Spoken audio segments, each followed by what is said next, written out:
Good morning, everyone. Thank you for coming. This is the third session of the Middle Market Business Advisory Networking Group presentation on succession planning.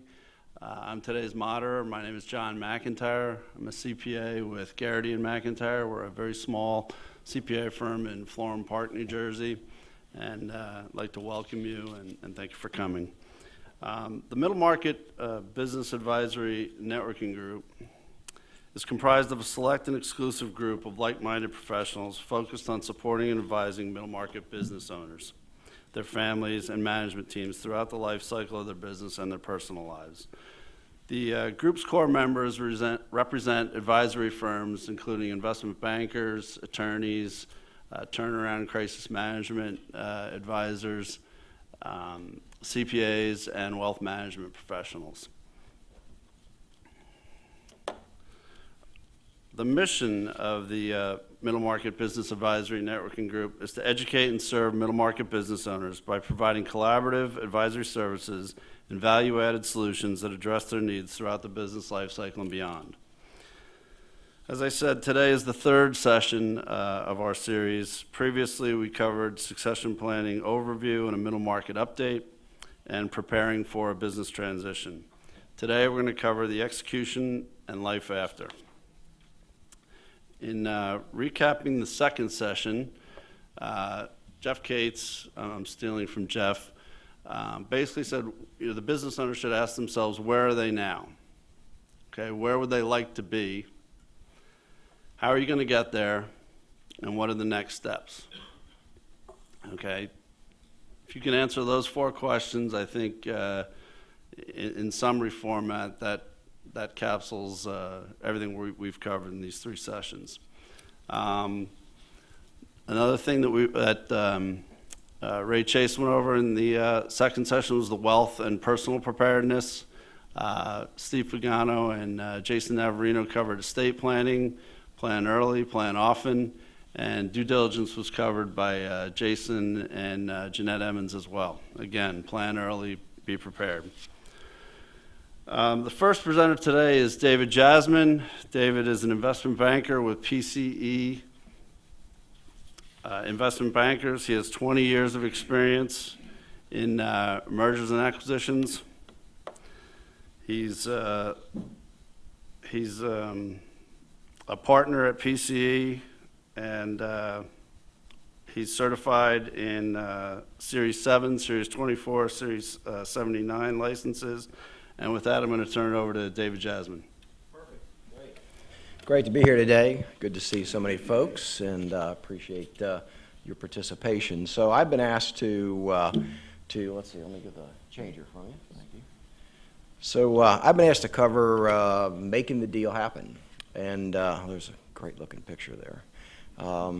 Anyway, so I'm going to cover three main areas. One, finding buyers, touch on types and structure of deals, and then finally going to close out with an overview of what we believe a well-run transaction or deal looks like. So let's, to start, let's take a step back and revisit the various options that a business owner has when they get to the point where they want to look at selling their business. Obviously, everybody knows you can sell to a strategic buyer. The newspaper and a lot of talking heads talk about private equity's activity in acquiring privately held businesses. You could always leverage your company up and sell it to your employees, either through a management buyout, or another version of that is an employee stock ownership plan, or an ESOP. And then finally, some privately held businesses do go public, but as we all know, really, those type of companies are really the companies that are maybe close to $1 billion in value. So most middle market, 90+% of the businesses operate in the United States really aren't candidates for an IPO. So we won't really touch on that much. So let's start with how do we find the buyer? There's a big sea of people out there. It reminded me of the old book, Where's Waldo, that I used to read to my children. And I think the interesting thing on this slide to touch on really is the words that are on the right part, and that is that several different organizations, the Exit Planning Institute, PricewaterhouseCoopers, the Alliance of M&A, Business Brokers Press, and the Family Firm Institute all have done surveys on the satisfaction of business owners once they've exited their business. And all these studies show that after the transaction, business owners, 20 to 30% nationally are satisfied with the transaction. That's significant. That means that 80 to 70% of individuals that sell their business after they've done it look back on it and wish they hadn't done it or have some remorse associated with the transaction. That's, I think that's significant. And I think it goes to the heart of the fact that most lower middle market and middle market business owners don't really think about the process of selling their business and go through an organized, thoughtful process that will achieve their goals and objectives. And I think goals and objectives are the biggest issue. We all know that the one goal in selling your business is to get the highest money and the highest value for your business. And a lot of times people just equate value as to the dollar price that's paid for the business. But in our business, we find, working with middle market business owners, that there are always other issues that in some cases are more important to that business owner than the money. And therefore, that can be addressed in what type of structure you actually end up going with. So going back to process, great slide that I think talks about the process of selling your business. Sometimes people think, hey, it's just like selling my home. I'll put a sign up, some buyer will come, then I'll get some real estate transaction attorney, and there'll be a title insurance company that issues a policy, and boom, I'm done. Selling a business can be much more complicated than that, and I think it's a little bit like this maze graph shows that. So let's start talking some about where buyers are. This was a study that came out looking back at transactions, and it was it may be hard to see from where you're sitting, but the white area is on the left side are strategic transactions so this is a transaction where a buyer of the company was a strategic buyer, as opposed to on the right-hand side, it's private equity or financial buyer. So in strategic acquisitions, 54% of the buyers were actually in adjacent geography. So therefore, the balance were outside of the selling business's geography. It's even more significant as far as outside. Only 39% were in the same geography or region of the selling company. So therefore, the important significance is you got to search for the buyers. So who are buyers, and what does it mean to be a financial buyer or strategic buyer? So today, financial buyers come in a lot of different packages and styles. So you've got private equity. Everybody talks about the Bain Capitals of the world. Thanks to Mitt Romney, we all know what private equity is. But financial buyers are also in today's market are venture capital firms, hedge funds. There's family offices. So we see in our firm a big pickup in activity from high net worth families who actually have an organization called a family office, and they're out trying to make acquisition of privately held or invest in privately held businesses. And they're really driving the marketplace a lot today. We'll talk about some of the differences in these type buyers. High net worth individuals, somebody who sold their business, sitting around bored with playing golf or fishing, tennis, now wants to go actually get back engaged in a privately held business and looking for something they can actually not only invest money, but maybe add added value, but not work full time. Strategic buyers, they are a company that is looking to add complementary services or products maybe to their company. Maybe they're trying to grow geographically. Maybe they're trying to diversify their revenue. Today, all their revenue is coming from one source, and they're trying to protect the company's revenue on an ongoing basis from geographic or product dips, and that might cause a reduction in their revenues. And then finally, sale to your employees or your family. That comes in the form of employee stock ownership plans. We'll talk a little bit about those. Management buyouts, just selling straight out to your manager, or gifting the company. So a little time on the differences between financial and strategic buyers, and then I'm going to do a slide that compares sale to an ESOP versus sale just to some of your senior management people, what we call an MBO. So financial versus strategics. What are the big differences? You know, financial buyers, when you sell to a financial buyer, they're going to hold your business generally for 4 to 5 years, where a strategic buyer is going to be a long-term holder of your company. Value. So strategic buyers are going to be really looking at leveraging your company after they buy you. In some cases, they're going to throw 3+ times of senior debt and maybe some subordinated debt into your business to try to maximize their return on their equity that they're investing in the business. Whereas strategic buyers are less concerned about that. They're thinking about, how do I run this business? They're, again, you know, what are the synergies that I'm going to grab out of the business? Ability to leave the business.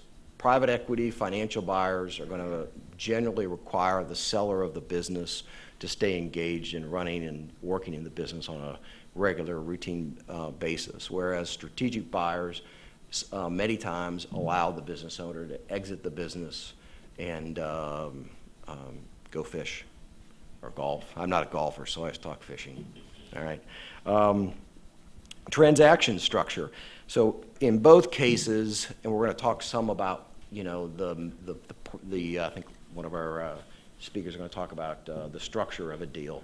But financial buyers and strategic buyers in the middle market will generally only buy assets and not buy the stock of your company. So it can be significant tax issues associated with the two different types of sales. Due diligence. Your financial buyers are going to be quick at doing the transaction, but might take a long time to really dig in and understand the industry and business that you're running.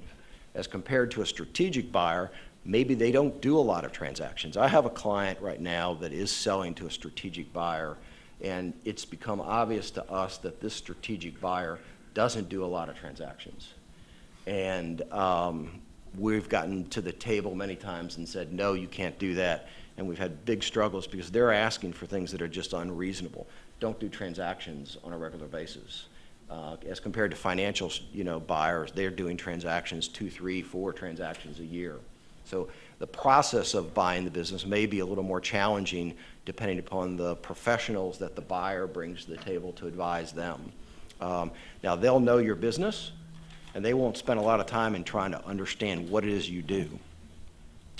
Let's jump over to ESOPs versus selling just to your management or maybe to some family members. So, you know, ESOPs are not talked a lot about in the marketplace. There's 7,000 companies in the United States that are actually owned by an ESOP, and the big difference between selling your company to an ESOP versus just outright selling to your management employees are the tax incentives that the federal government provides when you sell your company to an ESOP. In both cases, it's going to be a stock transaction. So therefore, in a worst-case scenario, whether you sell to your management team or to an ESOP, it's going to be it'll be capital gains. An ESOP actually would allow you to defer your taxes on the sale or defer your taxes on the gain from the sale of your business, and in some cases never pay taxes on that gain in certain ESOP structures. Post-transaction, an ESOP structure allows for the debt that's taken on to make the acquisition by the employees through this ESOP trust. That debt can be paid with pre-tax dollars.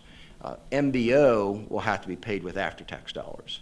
So the time that it takes to recover from the sale, the costs associated with the sale to an ESOP is going to be much less than selling to your management team.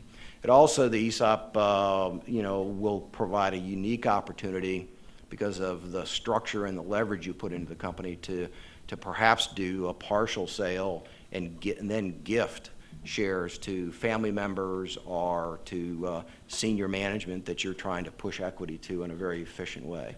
But that, we could spend, you know, an hour or two talking about ESOPs, and we'll just kind of move on, and maybe that'll be a subject for another day. So let's take a step back and talk about the process of going to market. So when you're ready to actually hit the market, you really got 4 different paths that you can go. You could do a traditional auction. We've styled that as a hard auction. Make big public announcements that this company is for sale. Come on this date. This is the date you submit your bids. The biggest downside of that is confidentiality is obviously out the door. And everyone, including your employees and clients, are now going to know your business is for sale, and it can be very disruptive to the business. A softer version of that is what we call a modified auction, where you do limited announcements that the company is for sale after the buyer or potential target buyers have signed confidentiality agreements. You have a select group of these bidders. You say, hey, this is the deadline we'd like you to submit us an offer. Maybe the information that you provide to these select bidders is limited, so you're not opening up to them all the secrets and proprietary information about your business, and it keeps confidentiality much more intact than a hard auction. Then there's always the negotiated type deal where you just, there's no announcement. Maybe you select a couple buyers or one buyer, and you go to them and you negotiate the sale of your business. That's probably provides the greatest amount of confidentiality. And but if you think back at those statistics about the success and the feeling that that the transaction was good, sometimes we find the negotiated limits competition and limits the value that comes across in the transaction.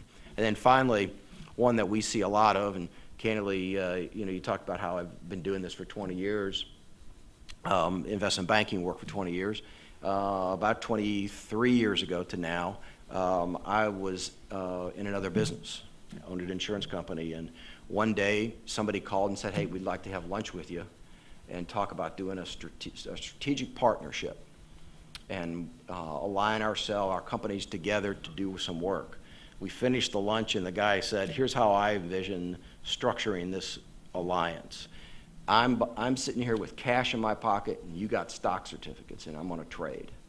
That was a preemptive strike. Okay? And I became an investment banker. So anyway, let's go to what we think is a better structure. By the way, one of the reasons I became an investment banker was it was a public company. Just to sidetrack for a second. It was a public company that bought our company, and they were not in our business. And they wanted to get into our industry. So they were a strategic buyer, if you would, that wanted to broaden their offerings to their clients. So we were not purchased for me to go away. We were purchased, and I became my title was president of this new division.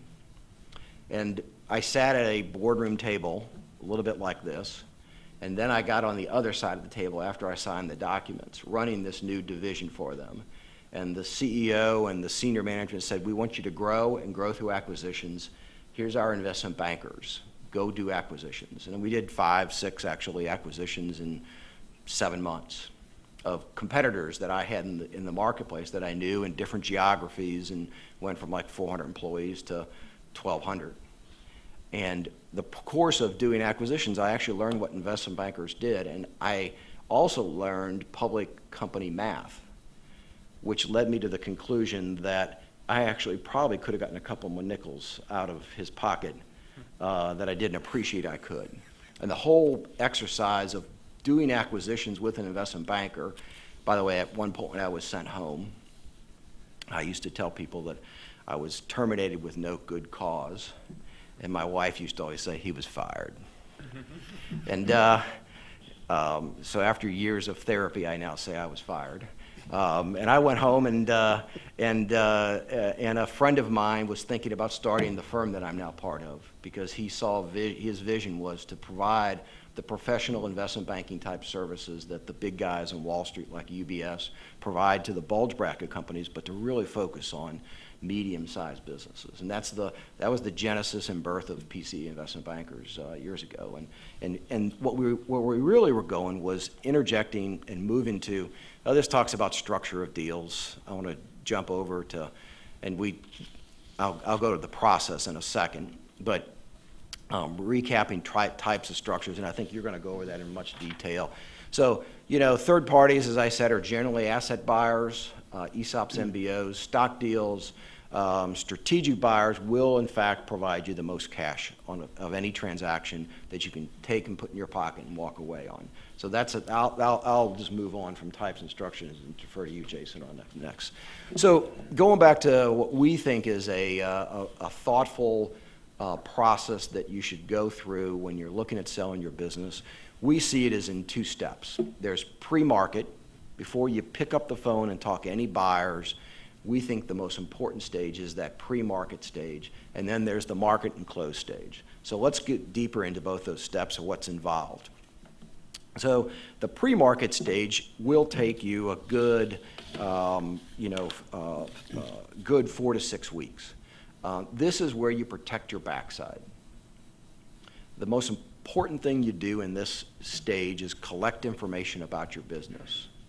Bring in your advisors, get not only the financial information about your business, but the operational issues of your business, leases, contracts with clients. You need to understand, are there provisions that clients are going to say, that your clients have to approve a change of ownership in your business. You need to know those things before you represent to a buyer, this is what my business is about. The worst thing that can happen is that you get downstream, you find a buyer, you think you've got a deal and a price, they start to do their due diligence, which we'll talk about in the next stage, and then they start to discover things about your business that you didn't represent to them.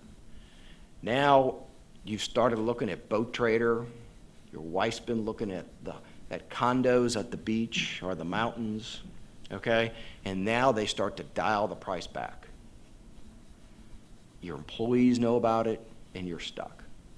So we think the pre-market stage is the most important part of the process. We say it should take only 4 to 6 weeks. We have had clients that have taken 6 months because we get into it and find that they really aren't as organized as they thought they were. And it also, when we're helping them collect the information, we're also really understanding what drives value in their business. And it's helping us identify and helping the business owner create a marketing strategy. So we all sell things, whether we're an attorney selling services, a wealth manager serving, advice, or somebody who's making widgets. And when you sell something, you always know your competition, and you know the strengths and weaknesses of your product or service. So when you go into pitch, if you got some weakness, you always sell your strengths. Okay, or if there's some perceived drawback of your product, you sell that's incorrect. All right, and you have the information to demonstrate. You do the same thing when you should do the same thing when you sell your business. And it takes time to be thoughtfully prepare that pitch, if you would, when you take the company mark. And that pitch becomes what we call a corporate profile. Clients develop it. We refine it. You bring in professionals to make sure that when you do go out to the buyers, they know what they're buying. So finally, let's go to the market stage. Now you're knocking on doors. There's this impression, I think it's kind of given by a lot of the business brokers who are really realtors who do postings on websites. That's great for a small company. But a real middle market company, a company whose value and when they sell the business is going to be $15, $20 million or up, you don't put a sign or you don't do a posting on the website. A thoughtful process, a successful process is one where you pick up the target buyers and you talk to them about the opportunity. If they think they're interested, and more importantly, if they have money. So it's one thing to talk to somebody about, hey, I got this company, blah, blah, blah. Would you be interested in buying it? Yeah. But if they don't have any money, they're not a buyer. So don't even go steps. So you got to qualify the buyer, get them under a confidentiality agreement, and then manage the information that you provide to them. Once you get to that step in the process of identifying buyers, giving them information, then you start to ask for deadlines. And even if you've got one buyer out there, a well-run process will give the impression that there's multiple buyers, because you are trying to create some competition for the company and get in soliciting offers from them. So we go to the next step, in the middle part is where we actually negotiate and find a buyer, go to a exclusive letter of intent with a buyer. At that point, the buyer is going to start to spend money.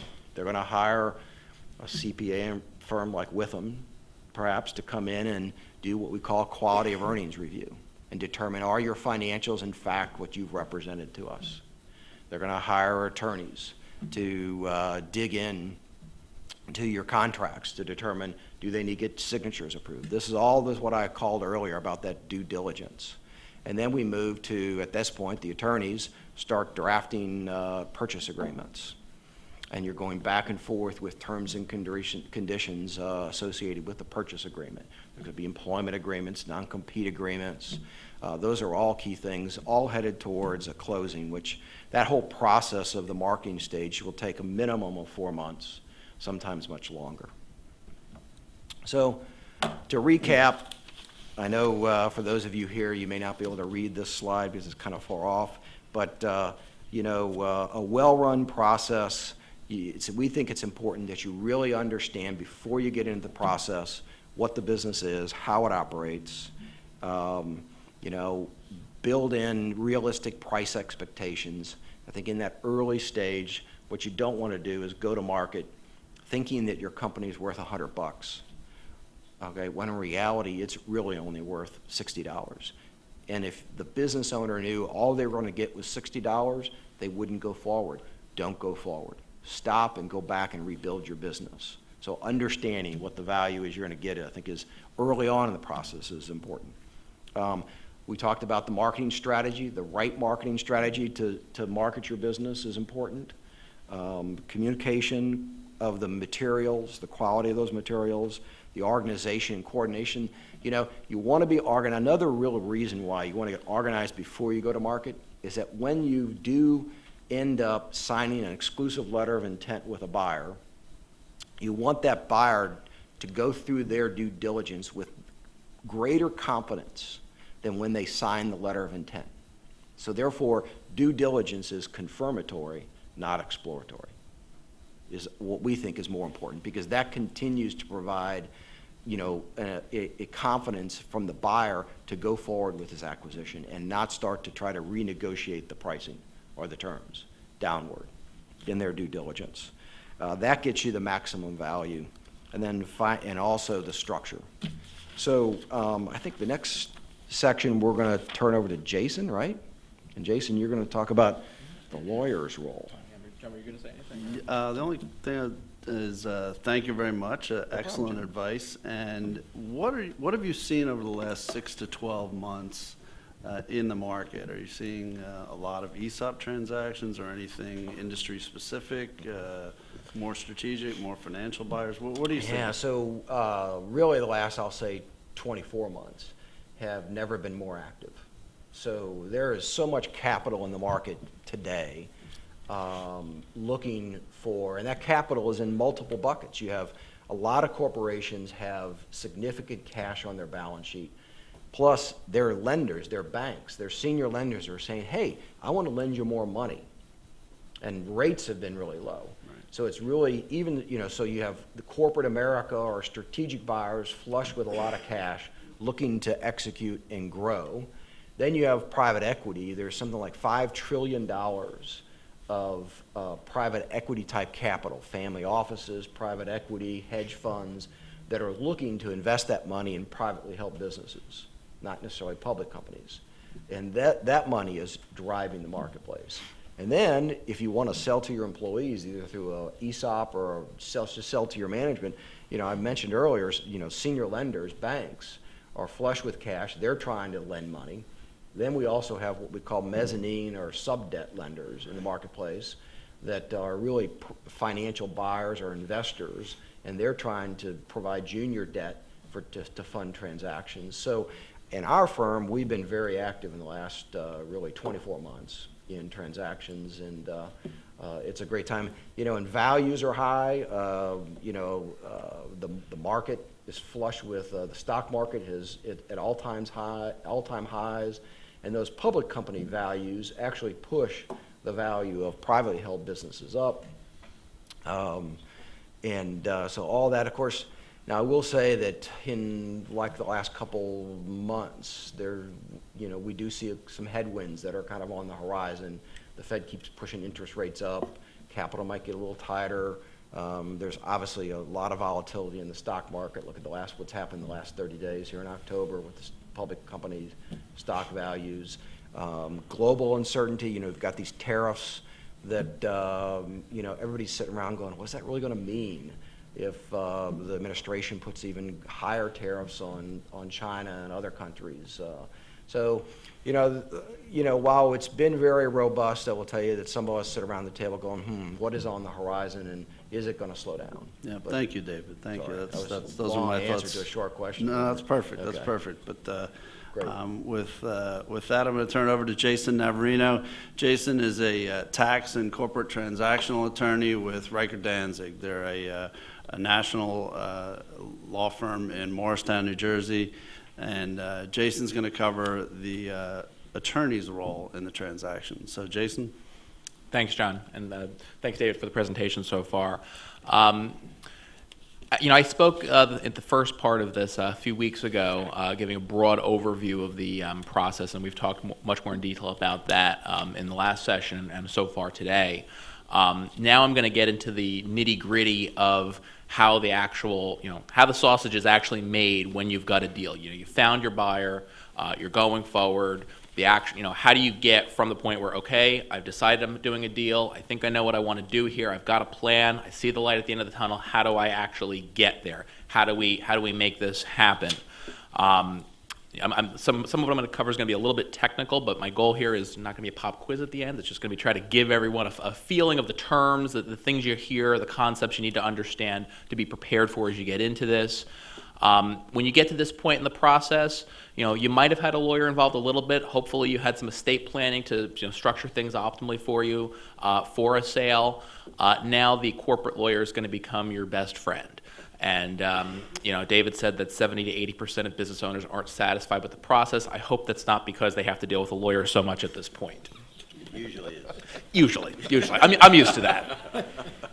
All right, so where do the lawyers come in? We get to show off with a rather simple step to begin with. Usually the first thing for the corporate lawyer is a confidentiality or non-disclosure agreement. Simple from the lawyer's perspective, very important from the client's perspective, because this is what allows you to begin your preliminary diligence, typically of a financial nature, so you can start sharing information. So the buyer can start understanding the target company, understanding what they think it's worth, how much they're willing to pay for it, and what type of structure they want to pursue. But understanding what type of offer they want to make is key.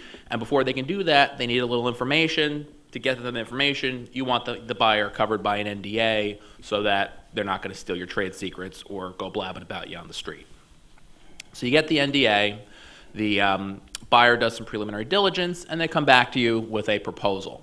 And typically this is going to be in the form of a letter of intent, aka a term sheet. Sometimes it's literally a sheet, 1 to 2 pages. Usually it's a little bit longer than that, but not too long, just a few pages. In my experience, LOIs, letters of intent, are typically non-binding documents. They're not going to force you to close on a deal because you're not ready yet to know what all the terms and conditions are. With some exceptions, though. Typically, an LOI will be binding as to confidentiality. There'll be provisions in there which say the NDA survives. Oftentimes, exclusivity. If you've got one particular party you're negotiating with, the LOI may say, hey, seller, give me exclusivity. I don't want you talking to anyone else for the next 30, 60 days. Let's see if we can do a deal first. And so obviously, if you breach that, there could be legal consequences. You might see a covenant to cooperate with respect to due diligence. Not always, but sometimes you'll see parties are going to use, good faith efforts to provide each other the information that they need. And expenses. Typically, each party pays their own expenses. That'll be a binding condition, a binding term in the LOI. The LOI will, on a non-binding basis, set forth what the structure of the deal is going to be. Is it going to be an asset deal? Is it going to be a stock deal? We'll talk more about that in a second. What's the price? What's the price proposal going to be? That's why oftentimes LOIs will be submitted as bid documents. If you've got multiple bids, best way to do it to increase the value for the seller, what's your price? That will be stated here. What are the conditions to moving forward with the deal? Obviously, further due diligence. The buyer is going to need to know more information. They've just gotten a preliminary feel, a preliminary taste. They have an idea of the price they want to offer, but now they want to really, open the hood, see what's really there. Internal and third-party approvals and consents. This is going to be subject to the approval of the board of directors of the parent company of the buyer. We're going to need consent of your contract counterparties, the government agencies that give out your permits, things like that. Employees. If employees are a key part of the business, the buyer may say, look, I don't want to do this unless I can get a sufficient number of your employees or certain key employees to agree to be my employees. So that's going to be important to me. If the space you operate in is key, I need to make sure that I can get a lease for that space, that either I can transfer over your current lease or I can get a new lease with your landlord.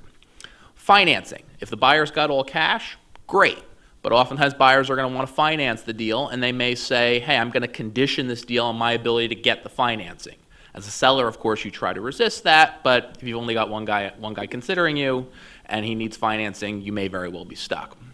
And finally, the LOI may set forth a timing going forward. How long do we expect our diligence to take? How long until we get to a definitive agreement? And often the exclusivity provision will be tied to that. So I said I was going to come back to deal structure, and David started talking about this earlier. The two main types of deal structures from a legal and a tax perspective are stock sale and asset sale. And briefly to understand what the differences between those are. In a stock sale, or that's if you're selling a corporation. If you're an LLC, it's actually technically a membership interest deal, but we sometimes loosely call that a stock deal. This means you're selling the company. You're selling the shell around the business. You're selling those shares, your ownership in the company itself. If you're selling the company, thinking about that logically, that means the buyer's getting everything. They're getting everything in the box. All the assets, all the contracts, all the permits, and fortunately for the seller, unfortunately for the buyer, all the liabilities. There may be exceptions. You may be able to negotiate that, hey, you're going to take this out of the company before the deal. You're going to indemnify me for this particular liability. There may be a contract that has a change of control provision or a permit that has a change of control provision saying, hey, if the ownership of the company changes, this disappears. But absent a change of control provision, generally speaking, you're going to get everything that's in that shell. From a tax perspective, sellers tend to love stock deals. If it's a C corporation, they're only going to have one level of tax as opposed to two. If it's a C corporation, the company, if it sold its assets, would have to pay tax on the sale of the assets, and then there'd be a second level of tax when that money comes up to the shareholder. Whereas if you're just selling the stock, just one level of tax. Company doesn't pay any tax. It's just the owner that pays the tax, and usually it's all capital gain. And actually, in certain cases, there's what's called the 1202 exclusion. If the stock is qualified small business stock, meaning certain amount of revenues, certain types of business that you're in, and it's been held for more than 5 years, actually all of the cap gain can be excluded. You can actually sell on a tax-free basis. So there's some good incentives for the seller to want a stock deal.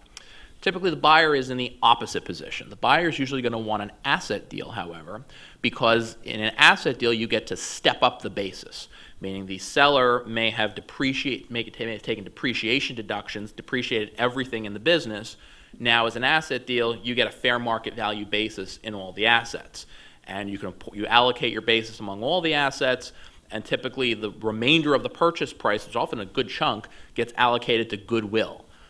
Somebody who creates their own business, you can't depreciate self-created goodwill. But when you buy a business, you can depreciate the totality of your purchase price and allocate whatever's not allocated to the actual identifiable assets as goodwill and amortize that over 15 years, if it's an asset deal.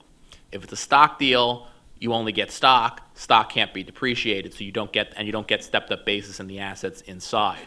So buyers do not get stepped-up basis in a stock deal unless your target is a pass-through entity. So if you have an LLC or something that's treated as a partnership or a disregard for tax purposes, and you buy 100% of that, then it's essentially an asset deal for tax purposes, even if it's a stock deal legally.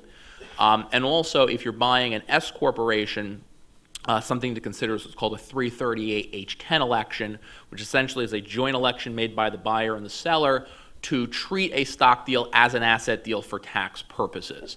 So if in those exceptions, a stock deal can work out well for the buyer from a tax perspective. One thing to note with a 338H10 election with an S corporation is what will happen is you're changing a stock deal to an asset deal for tax purposes.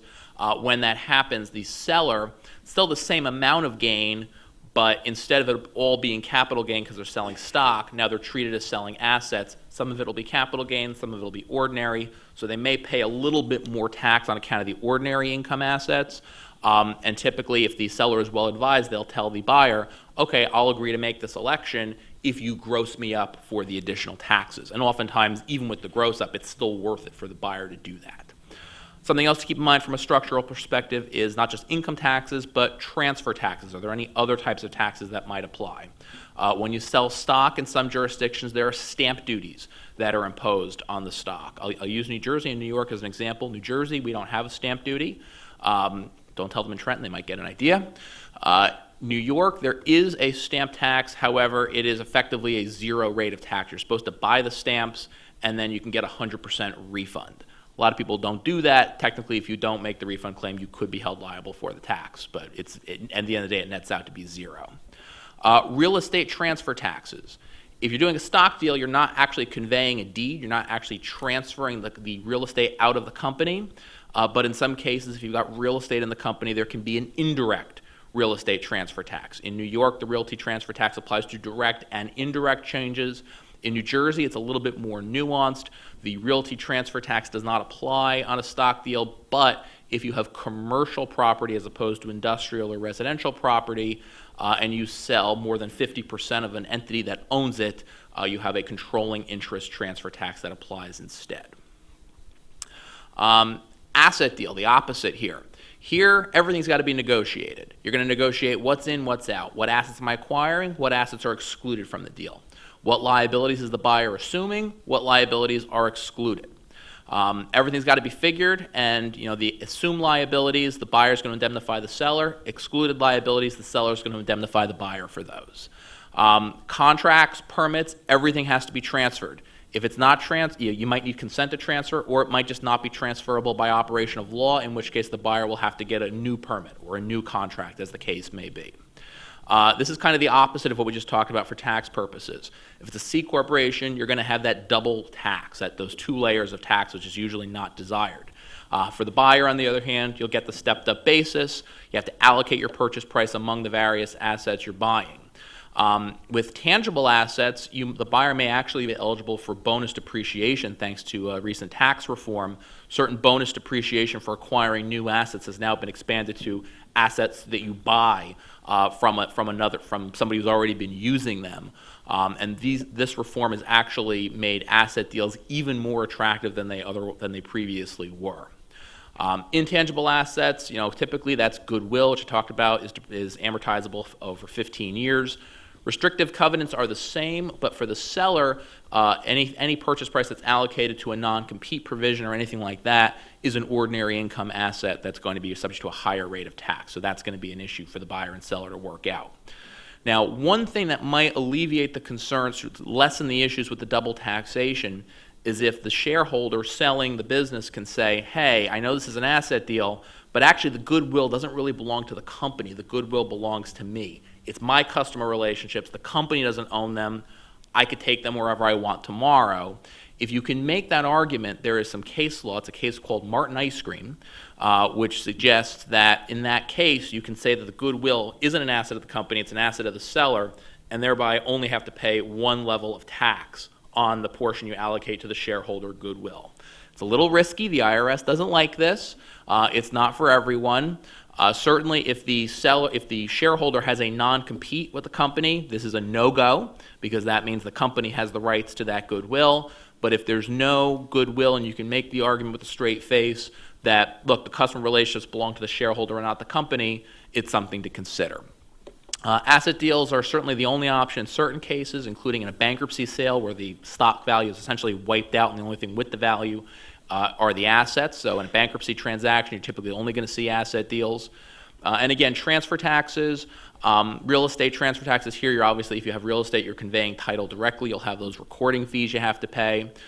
Sales tax is also sometimes an issue. Typically, the sale of the inventory of the business will be a sale for resale because the buyer is going to then sell it to customers, so there's usually not an issue there. But the other tangible assets of the business can be.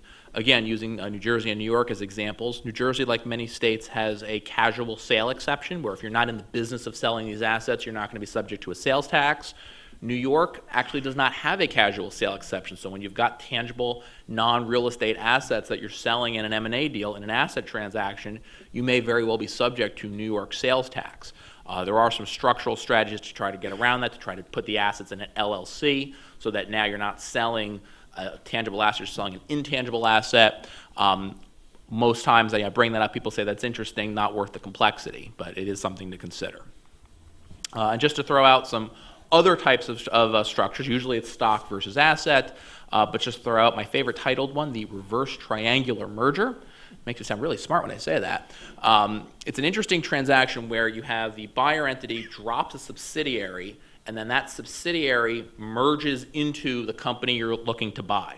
So at the end of the day, it's kind of like a stock sale where you have the buyer on top now owns the company it was looking to buy, but rather than actually buying the shares from the seller, from the shareholders of the target company, you've merged a new company into it and then converted the equity of the target company into cash or whatever the case may be by operation of law through a merger.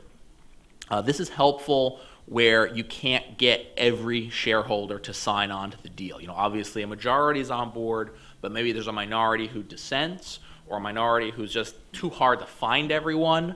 Obviously, when a company is taken off the stock market, when you have a take-private transaction, this is the type of structure. Even in closely held businesses, though, if you've given ownership out to a bunch of employees and some have gone off into the sunset, where you can't find everyone, maybe you have a drag-along provision requiring them to sell, but you just can't track them down to get them to sell, or maybe you forgot to get them to agree to a drag-along. Here, this structure comes in handy in order to cash them out without their explicit consent.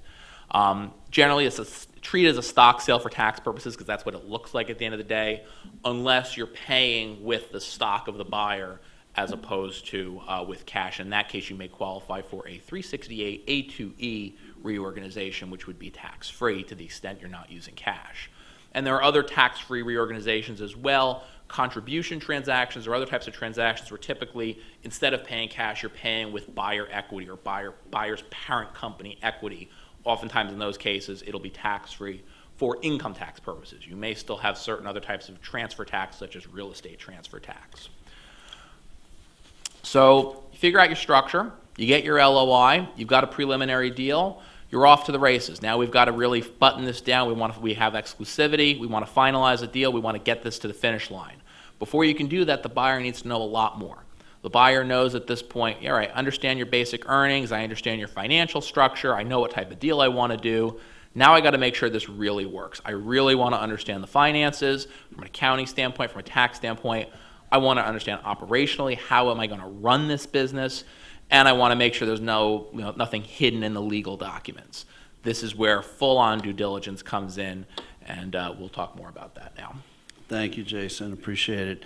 For the sake of time, I'm going to move on to our next presentation. It's going to be a joint presentation on operational due diligence and tax and financial due diligence. It's going to be presented by Jeffrey Cates and Jeanette Emmons. Jeffrey is a turnaround crisis management consultant. He provides investment banking and temporary CFO services to mid-market companies. He's also the founder of an entity called the Founders Group. And Jeanette Emmons is a CPA and also a certified mergers and acquisitions advisor with Withum Smith & Brown. She has over 20 years experience providing buy-side and sell-side, as well as advisory services to lenders. And with that, I'm going to turn it over to Jeffrey. Actually, I think I'm going to take the mic Yeah. first. Oh, you're going to take that? Okay. That's right. That's right. Okay, so yeah, thank you for that introduction. My name is Jeanette Evans, Senior Manager with Witham Smith & Brown. We're going to talk about due diligence, and due diligence is a very overarching, broad concept that applies to every nook and cranny of a transaction beginning to end. The seller has an obligation to do internal due diligence before they go to market, as we heard earlier, and of course the buyer has an obligation to do due diligence as they consider an acquisition and integration. Due diligence is what it implies. It's the need to take care of making sure that you know what you're getting into and making an informed, logical, advantageous decision in the end. So due diligence encompasses, again, every aspect of the deal. I have here a few of the items that you're going to look at. Obviously, there's going to be a legal diligence process that you need to go through to make sure, as Jason mentioned, contracts are transferable, regulatory licensing can come along, and how does that need to be handled, and are all the ducks in a row, and is everything going to work there? We also need to consider financial due diligence, tax due diligence. Very good idea to consider IT due diligence. There's can be a great deal of hidden liabilities or issues, even just around the licensing of the software used at a target, and whether or not that's correctly documented, paid for, et cetera. Depending on the industry, environmental due diligence will be a very important aspect. You don't want to walk into a Superfund site and find out that you have unlimited liabilities for something you knew nothing about. And regulatory due diligence as well. If you're in an industry that's highly regulated, you need to know that the entity you're looking at is in compliance with the requirements that are going to enable them to continue operating in that industry. And under other, we definitely missed a bullet point here for operational due diligence, which is really just getting an understanding of everything about the business, how it's run, how it works, how it's positioned within the market. And that's a piece that Jeff will pick up on and talk to us about. So I'm going to steal a line. I think it's my favorite line I've heard in a while from David, and just say, you know, it is important that due diligence is confirmatory and not exploratory. I really like the way that was phrased, so thank you. As long as you always give me credit. I will always give you credit. Probably. So the due diligence period, when you get into the really serious due diligence, that's going to really fall in between that LOI and the closing. That's where the real meat of the due diligence is going to happen, and you're going to go in there and start kind of kicking the tires, to not be too technical. So for financial due diligence, which is, you know, obviously what we do at Witham, we do a lot of financial due diligence and quality of earnings reports. It's important to understand this does not replace an audit. This does not look or act like an audit. An audit is something that's very comfortable for an accounting firm to do. There's a very specific set of rules to follow. There's a process, lots of checklists. You can go in, dot your I's, cross your T's, issue your audit report on your limited opinion. With the quality of earnings, it's much more fluid. The person hiring the accounting firm is going to need to work very closely with them to define a scope of work, something that's going to address the risks that they believe are there, hopefully uncover any risks they haven't thought about. So it is structured as a consulting engagement, and at the end of the day, you're not going to get an opinion. You're going to get a letter that has a lot of disclaimers in it. Thank you to the attorneys in the room for providing that language for us. It is also a restricted use report. So if it's something that you're getting done, specifically if you happen to be doing it as a sell-side engagement, which I'll talk about in a second, you need to understand that once you have that report in your hand, you can't just kind of mass distribute it. Other parties, third parties, are really technically not allowed to rely on it, and they are required to sign a release letter before they even receive a copy of it. So it's kind of a starting point for them to consider how they want to approach their own due diligence, not something in place of their own due diligence. So yes, typically engaged by the buyer, but more and more often we're seeing sell-side engagements where the investment bank might be advising the client that, oh, okay, you haven't been audited, we want to go to market strong, we don't want to wait for you to get 3 years worth of audits done, it's going to be costly, it's going to take a long time. Let's get a sell-side quality of earnings so that you at least have a jumping off point that a third-party, very professional firm has looked at these numbers and made some comments on whether or not they believe that they're strong. And that also then gives you that look into what we talked about in the last session, which is that normalized EBITDA, which is the end goal and where they usually apply that multiple for the purchase price. So 3 things, a lot of things that happen in financial due diligence, but I tried to boil it down a little bit. And 3 of the main goals of the diligence, once you're at that point where it's a buy-side due diligence, is to look for any adjustments to the numbers that you were given. So as the buyer, you're going to be given what the seller believes their normalized adjusted EBITDA is, what they believe their value should be based on. And then your idea is to go in there and either confirm that or propose adjustments to that. So that the first step there is to confirm the information that's there and identify any potential adjustments that would change that EBITDA number. Secondly, you're working towards defining or determining that working capital peg. So that usually in an asset purchase agreement, you have a working capital peg, and then if working capital comes in over or below that at the closing date, there's going to be an adjustment to the purchase price to give that buyer a sound operational business that's ready to run and not depleted of capital and unable to buy its next inventory purchase or whatever would be needed. And third, it's again just kind of looking at what other risks might be there. The due diligence teams gets an opportunity to talk to the CFO, talk to the CEO, maybe talk to some of the division leaders, potentially just hearing things that you might not have heard in the formal meetings that go on with everybody around the table, and just keeping that ear out and keeping that communication with your client to identify any risks that might not have already been fleshed out. And the last point here is if you have a really good due diligence team that's working together, as the goal is of this group, the financial due diligence process gives you an opportunity to also identify anything that might really need to be taken into consideration for the asset purchase agreement or for the integration process. Hey, we heard that they really loved this and we know you never do that. You might need to consider doing that for them, whether it's an employee benefit, whether it's one example I had is they bought lunch for the office every single day, and Wednesday was a work from home day. That was not normal for the buyer, but it was something that they needed to consider continuing because it was very much a culture of this California firm. And for the seller, because I know much of what we're doing is talking to the seller, the important thing to know is knowing what to expect. If you've listened through the getting prepared process, our advice is put it all out there, be honest, have support for the information that you have, and then the due diligence process shouldn't be too arduous and it shouldn't be too scary. You shouldn't be getting questions out of the blue if you've prepared properly in advance. You shouldn't be getting asked for ridiculous things that you've never thought of ever trying to create. It can happen.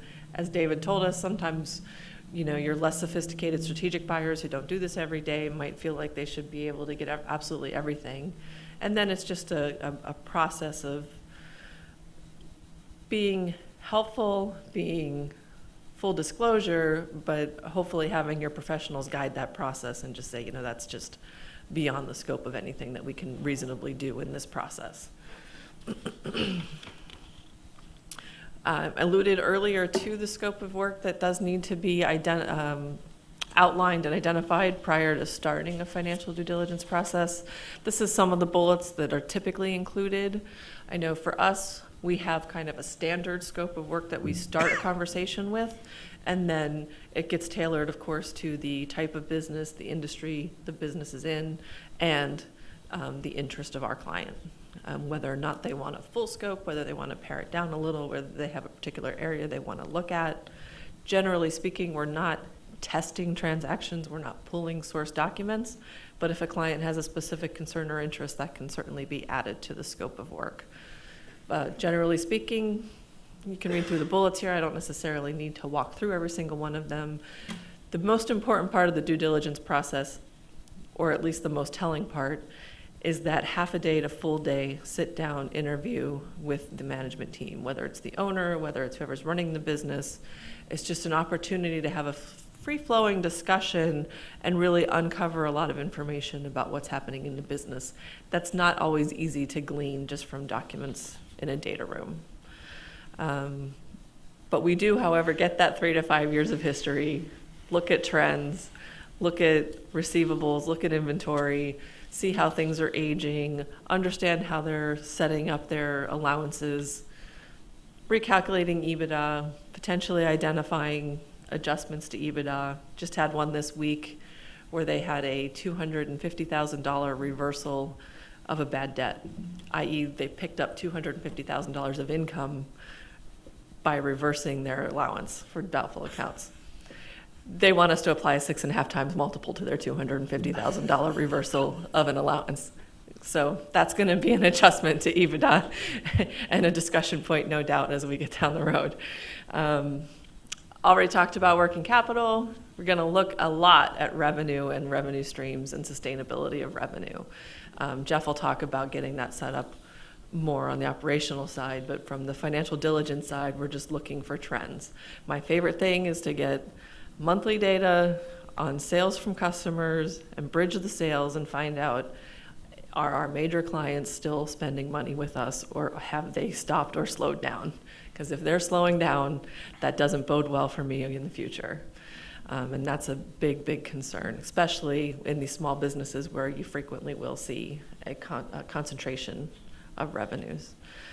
We're also going to trend out expenses, just to, again, take a look at what are they doing? Have they pulled in the reins and kind of artificially deflated expenses for this last year to kind of get that hit on that multiple?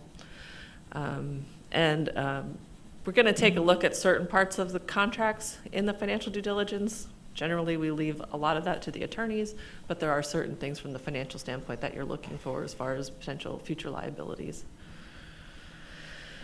One more slide for me, the tax due diligence, even more exciting than financial due diligence. Again, much bigger concern if you're doing a stock or equity type transaction versus an asset transaction, generally speaking, because when those liabilities potentially follow through to your ownership of that entity, you're much more concerned about the history of the tax behaviors of that client. If they have non-compliance, it can very quickly become a very expensive issue.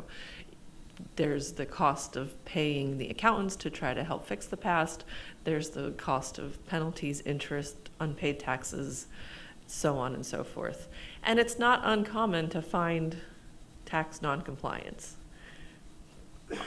So many small businesses can't help but cross state lines, and very few of them, maybe not very few, I think we're getting to a more sophisticated age, but many still are not necessarily in compliance with the filing requirements of every single state that they're in.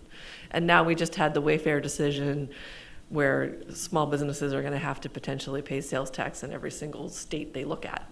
So that's a very non-technical description of that decision, but it's something that's very impactful to many, many businesses that has to be considered, especially now in due diligence. The other consideration with taxes, even if it's not a stock sale, is just understanding your cost of compliance as going forward business. So maybe they weren't complying, but you're not picking up their history, and so you're not as concerned about the non-compliance issue and the penalties and whatever. But on a going forward basis, you're going to run your business, you're going to follow the proper laws, you're going to file, and what is that cost going to be to you on a going forward basis? Maybe not significant, maybe not enough to move the needle, but just something that you need to have an understanding of as you move forward if you're going to have a significantly higher cost to comply with taxes, with tax laws that were previously ignored. Non-compliance with non-income based taxes can also have an impact on EBITDA.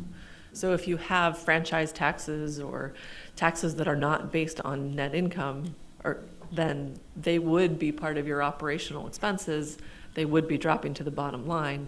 If they're missing, you're paying a higher, you're applying your multiple to that higher EBITDA, where there should be taxes and they're reducing that. And on a going forward basis, you're going to have that lower EBITDA. And then just other things to consider, there's a lot of other types of filing requirements. Even 1099s come with a penalty if you don't file them. 5500s on your pension plans come with a penalty if you don't file them. Things that you need to consider that are not necessarily going to result in a tax liability, but could result in a penalty or concern.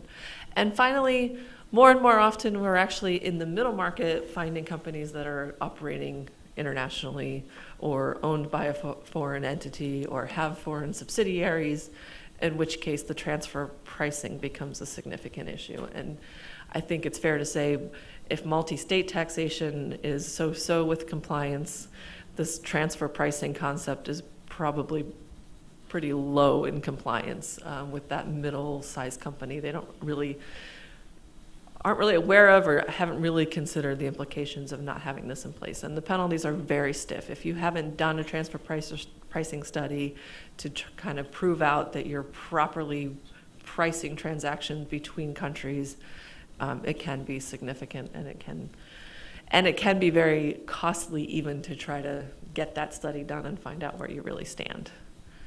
Thank you, Jeanette. That's my overview. Thank you, Jeanette. Excellent job on a wonderful topic. I'm just a little puzzled why everyone had smirks on their face when the topic of tax due diligence came up. As I personally have a love for tax due diligence. But with that said, we're going to turn it over to Jeff Cates, founding member of the Founders Group. And Jeff? Thank you. So I'm just going to build on what Jeanette has been talking about. Just first of all, I just want to tell you a little bit about the Founders Group. We do business advisory services for business owners. We help prepare them for their eventual transition, whenever that's going to be. It could be 6 months from now, it could be 10 years from now. We work with them on the business and personal side in getting them ready. Part of that is this due diligence. In our process, for us, this comes at the end. Hopefully, if we've done a good job for our clients, we've added a lot of value to the business to the point where, as due diligence comes, you're now actually ready to go, because as David said, and Jeanette has seconded, and I'll pass the motion, the due diligence should be confirmatory, not exploratory. I mean, this is the one chance you have to control the process and build interest in the business from the buyer's perspective. Or it can go the other way, where they lose interest and they walk away, or they discount, the price they were willing to pay at the letter of intent. So managing due diligence is extremely important. I would also say that David spoke a bit about the time frame. I'm going to go a bit further. Due diligence starts tomorrow, as far as I'm concerned. If you run your business a certain way, and all of a sudden you have an offer, you're presented with an opportunity, there is no way that in 4 weeks you're going to have your due diligence ready. It just doesn't work like that. It's not enough time to have everything going, and you may not have nearly enough information. So for us, due diligence for us is just operationally sound running of the business, that you're ready to go at any point, because you need to have all this information for yourself anyway. To make good business decisions, you need information. If you're flying by the seat of your pants and making decisions and you don't have the proper metrics and the proper information coming in, you can make that decision, but you may not be making the right one, or you may not have the ability to be responsive to changes. The more metrics you have, the more information you have, if it's accurate, the easier it is to make a decision, move the business forward, and adapt on the go.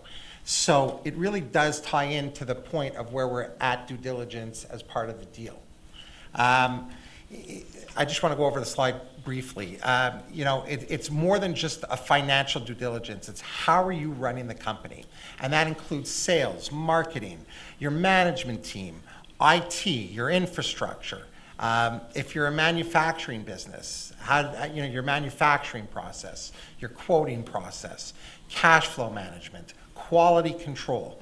The contracts is more on the legal side, but if you have a data room where you have all those details available, it makes the process so much smoother.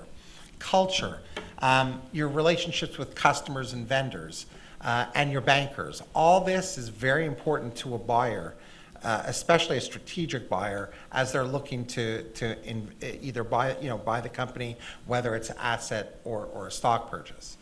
They're kicking the tires. I like the expression, you check a horse's teeth. Right, and by the way, I just found that out. When you do that, you're checking to see how old a horse is. You can tell by the teeth. So, but in any event, you're kicking the tires. You want to see how this business is run on a day-to-day basis that isn't shown in the numbers. Because if you're coming in to take it over, put yourself in that buyer's perspective. Or flip it that you're a buyer. How would you run your due diligence? What would you want to know to make sure that what you're investing is actually there in terms of assets, and not only that, but the ability to grow the business and get a return on your investment and understand the payback period and things. So really, due diligence, you're uncovering red flags, okay? And as a seller, you don't want to have any red flags. My mentor used this line years ago. He said, the best lie is the truth. And I used to think about that, and I love that expression. Just tell the truth. You get the chance to spin everything in terms of how you want to do it, but better to be honest about it. If there's an inventory problem, if you have some obsolescence, I can walk through a warehouse and I can look at the dust, and there's nothing, that are on the barrels of chemicals at a paint manufacturer. There's nothing they're going to tell me that's going to change the fact that I know that stuff isn't moving. There's dust there. So better yet, take it all, put it in a corner, label it, and go to the seller and go to the buyer and say, we have X amount of dollars in obsolete. Here's the list of it. We know about it. Here you go. Perfect. You're not hiding anything. And so as it comes up as a buyer, you're gaining confidence in the transaction. And that's really what you want to control. From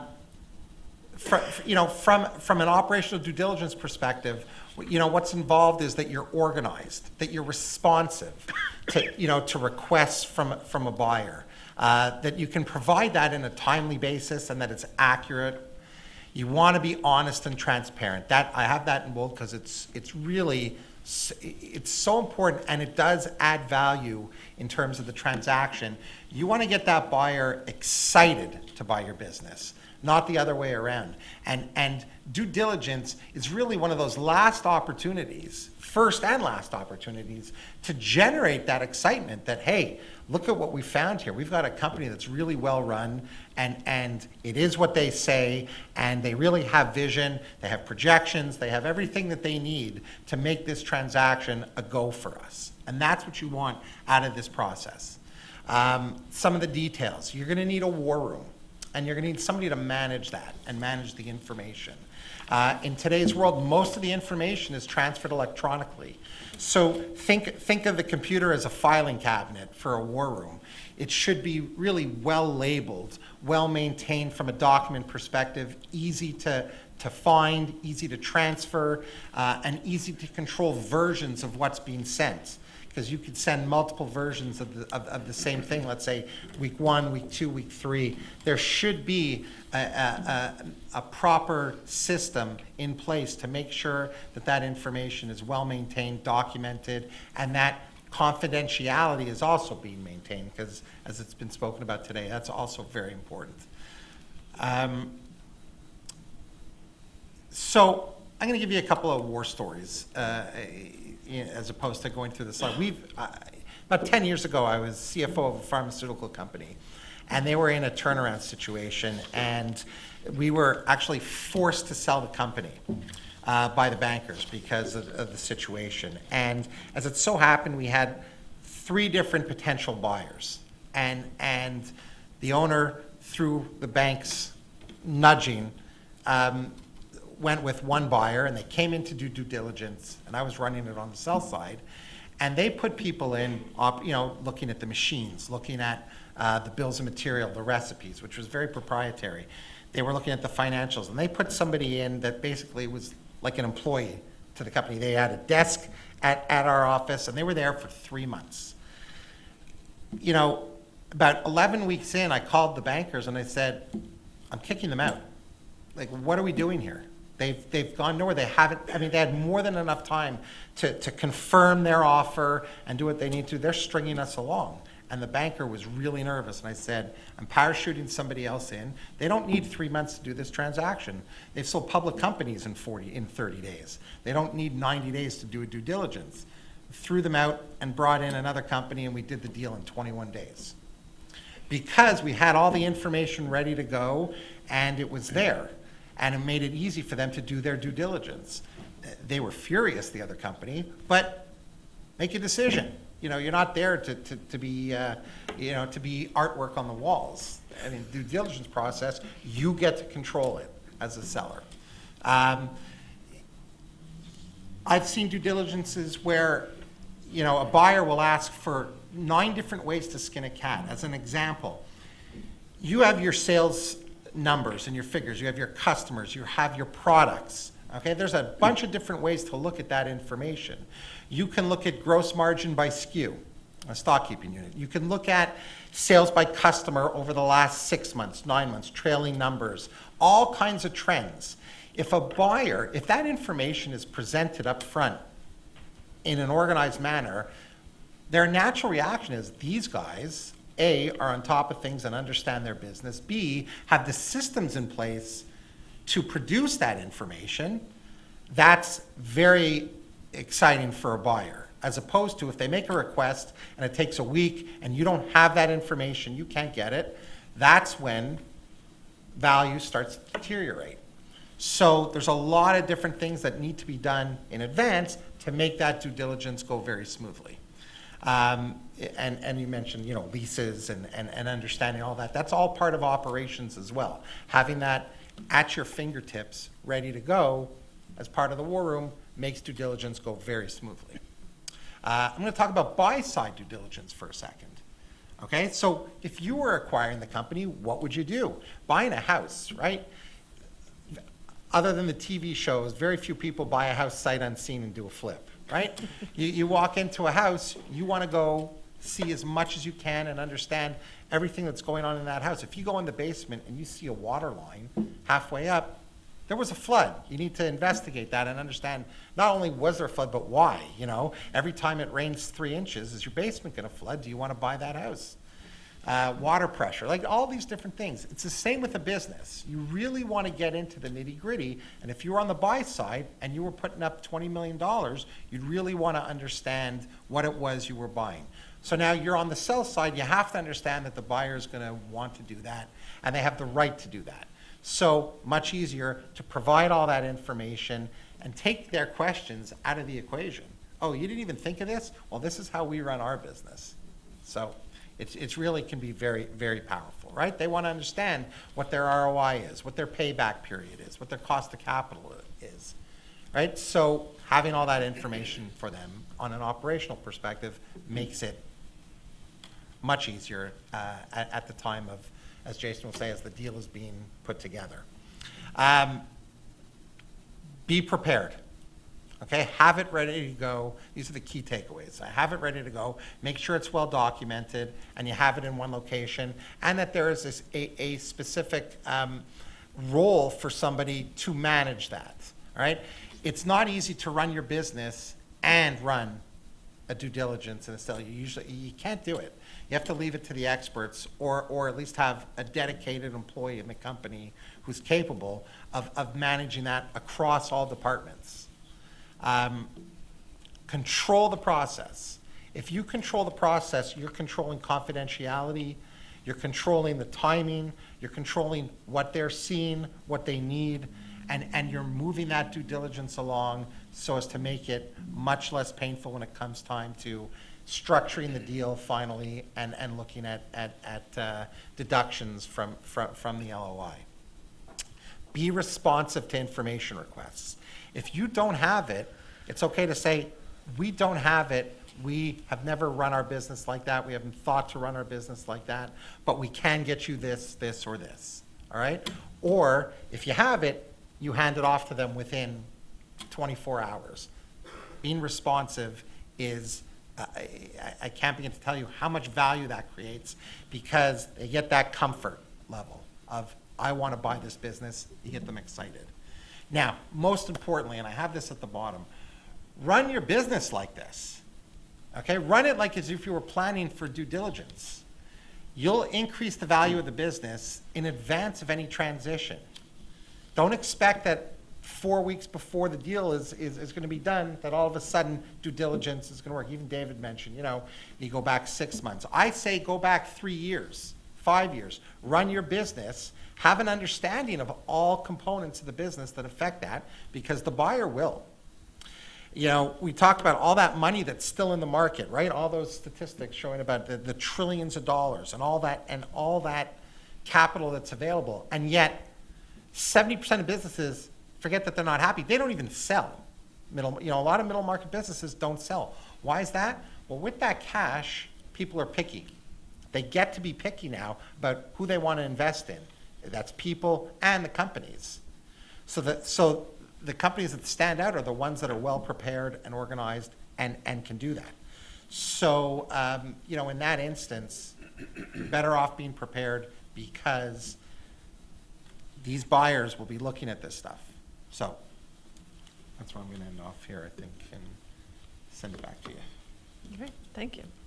So I have a couple more slides just to walk through what the quality of earnings looks like, a couple of highly redacted presentations, but just a follow-up comment to what Jeff was saying. At Witham, 2017, I think we did 36 quality of earnings reports. Been too busy this year to count, but probably on track to exceed that this year. And I've never seen a company that looks like that. Yeah. I've never seen a company that was just go-to-market ready. Everything was confirmatory. They were able to provide you what you were looking for. They were able to give you comfort quickly and move on. It's definitely, at least for whatever reason in the circles we're running in, not a commonplace thing. Now, to be fair, probably 30% of what we were doing was sell-side transactions, and the investment banker probably wouldn't recommend a sell-side Q of E if they were this clean. It wouldn't be necessary. But even on the buy-side ones, we're not seeing anything that's this market-ready and this clean and this easy to confirm and close. So. Well, Jeanette, that's all the more reason to bring Jeff and his firm in. Exactly. I guess that's my point, yes. Is like the services that he's touting and providing are not being widely used enough. And in this case, like the example I gave earlier where we found the $250,000, that's going to be a surprise to them, because there's going to be a renegotiation. So anyway, back to the quality of earnings report. We talked about what goes into the scope of work. The report is really just about putting into a formal document what we found, what we did, and what we found. The reason for this is twofold. Usually on the buy side, sometimes it's just for internal management to put in a drawer and kind of have something that says, they did this, like if anything goes wrong, like we tried. More often, like when we're working with maybe a small public entity that's going through a series of transactions, they have their transaction team, they have their head of M&A, but then they have to get the purchase approved by the board. So the pieces that you see here, like there's the section for background and summary, key observations and history, and there's oftentimes we'll have bios of the management team and information that you think, well, geez, if they're thinking about buying this business, they should already know this. Yes, that's true, but it needs to go into that one document so that the board of directors has the opportunity to assess it all at one place and make a decision.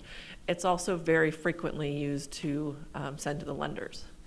The lenders have to sign that release letter for us, but it gives them kind of a soup to nuts look at what is in the business. So they might have that CIM from the investment bank, and then this is just kind of that additional set of information to go with that. So with that, we start with the disclaimers, and then we have a letter with our signature on it that has a couple more disclaimers in it. We do recap the scope of work and identify any limitations we might have had to that scope of work, because oftentimes you go in thinking you'll be able to do certain things that you're just not able to do. They don't have the available information. We do go through the background. We go through some key observations of things that we think need to be considered, whether it was adjustments that we found to the EBITDA or whether it was other concerns.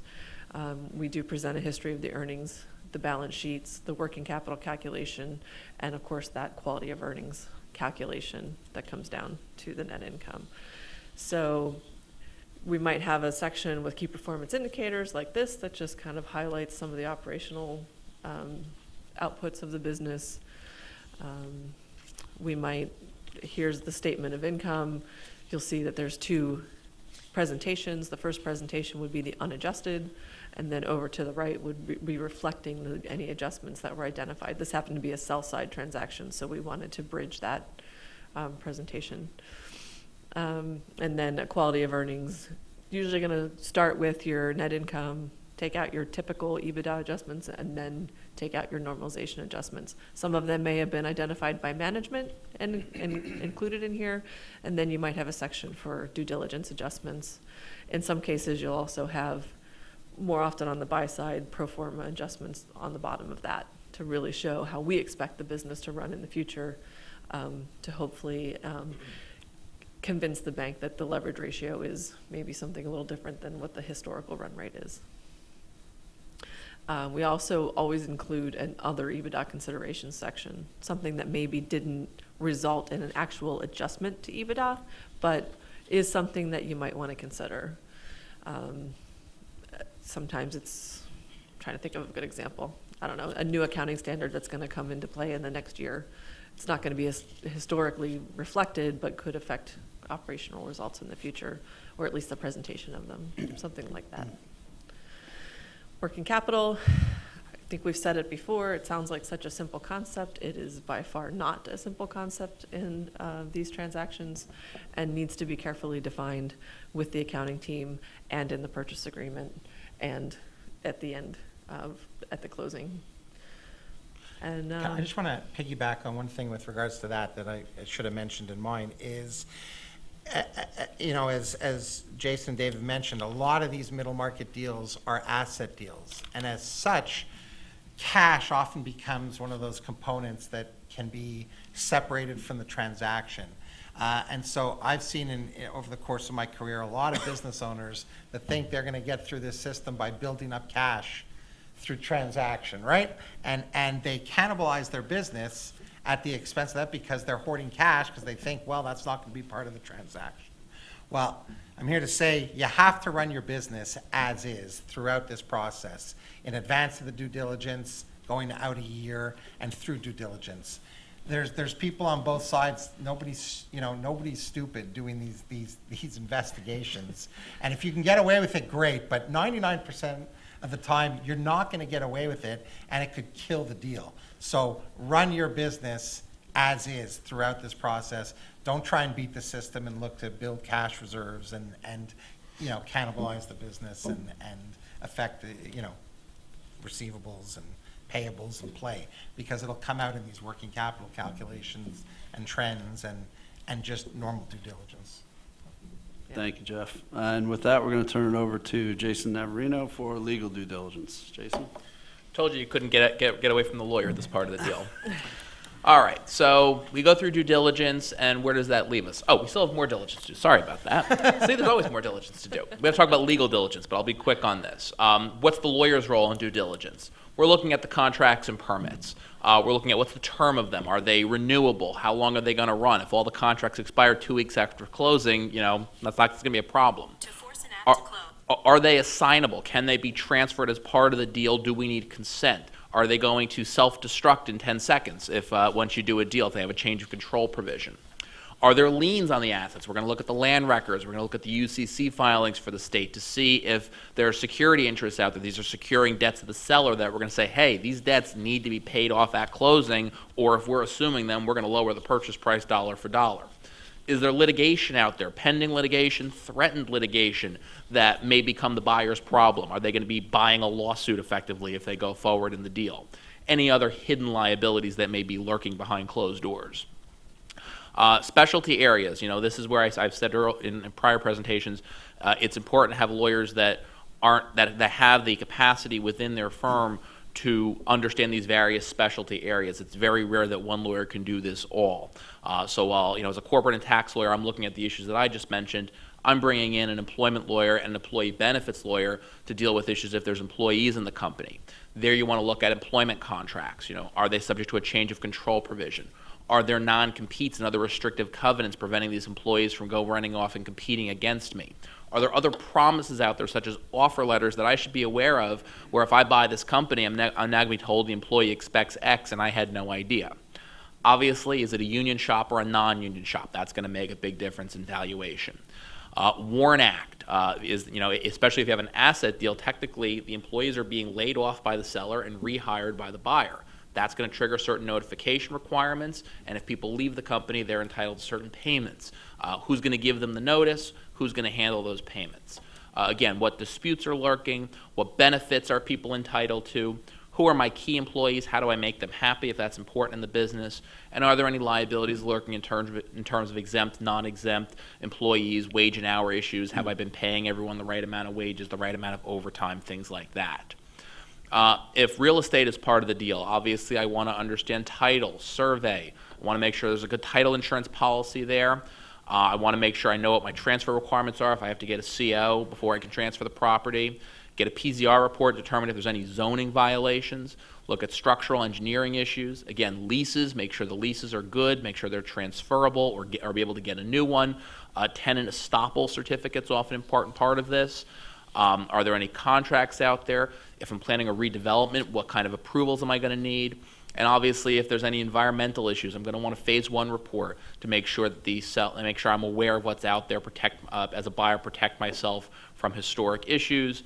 And if certain laws such as New Jersey's Industrial Site Recovery Act apply, knowing that this property fits this business fits one of the codes that triggers that, so that I can perform the various assessments and remediations required under the act when a sale occurs. All right, now we're through with diligence, hopefully. And now it's time for the definitive agreement, aka the stock purchase agreement, aka the membership interest purchase agreement, aka the asset purchase agreement, aka the merger agreement or the contribution agreement, all depending on the structure of the deal. This is why the structure is so important, because the basic structure of the document, the basic structure of the legal language, all tees off of the structure of the deal. That said, all definitive agreements kind of have some similar basic contents. The agreement's going to lay out what the structure is, the nitty-gritty of how it's going to work. It's going to set forth the price. If there's a purchase price allocation, an asset deal, it's going to tell you what the allocation is or give you a procedure for determining it. There will likely be price adjustments. If there's cash in the business that you're buying, if there's debt that the buyer is going to assume, there may be an adjustment for that. In almost all cases, there's a working capital adjustment. Buyers don't typically want to spend more on the working capital than the actual value of the working capital. So a purchase price proposal typically assumes a certain amount of working capital, a target working capital. And if it turns out there's more working capital in the business, the buyer will pay more. If there's less than the target, the buyer wants to pay less, usually on a dollar-for-dollar basis. So there's typically a target working capital, and then you'll either have a one-step or two-step adjustment. A one-step would just be you close, and then after closing, the buyer determines that really on the day of closing, the working capital was X, the target was Y, we adjust for the difference.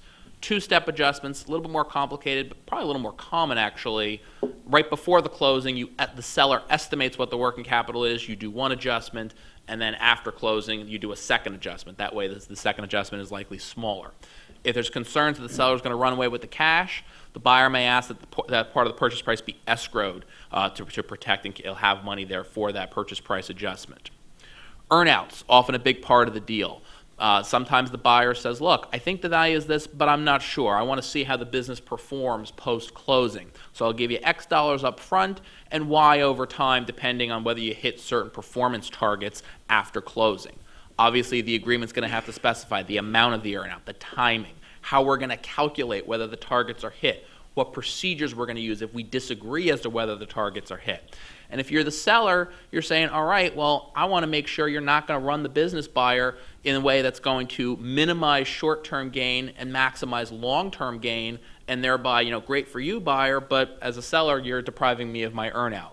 So we're going to have some covenants about running the business in the ordinary course, running the business as the seller did, seeing that perhaps the seller wants to stay involved for this period of time in order to align the parties' interests. Document's going to say when, where, and how we're going to close, what documents are going to be exchanged at closing. Big part of the deal, and I said we were done with due diligence, but maybe not, because this ties right back into due diligence. Reps and warranties, big part of any M&A deal. You're going to have maybe 20 pages in the middle of the agreement of reps and warranties that the seller is going to give to the buyer. I represent that the following is true. There's been none of this. We've met all of these obligations.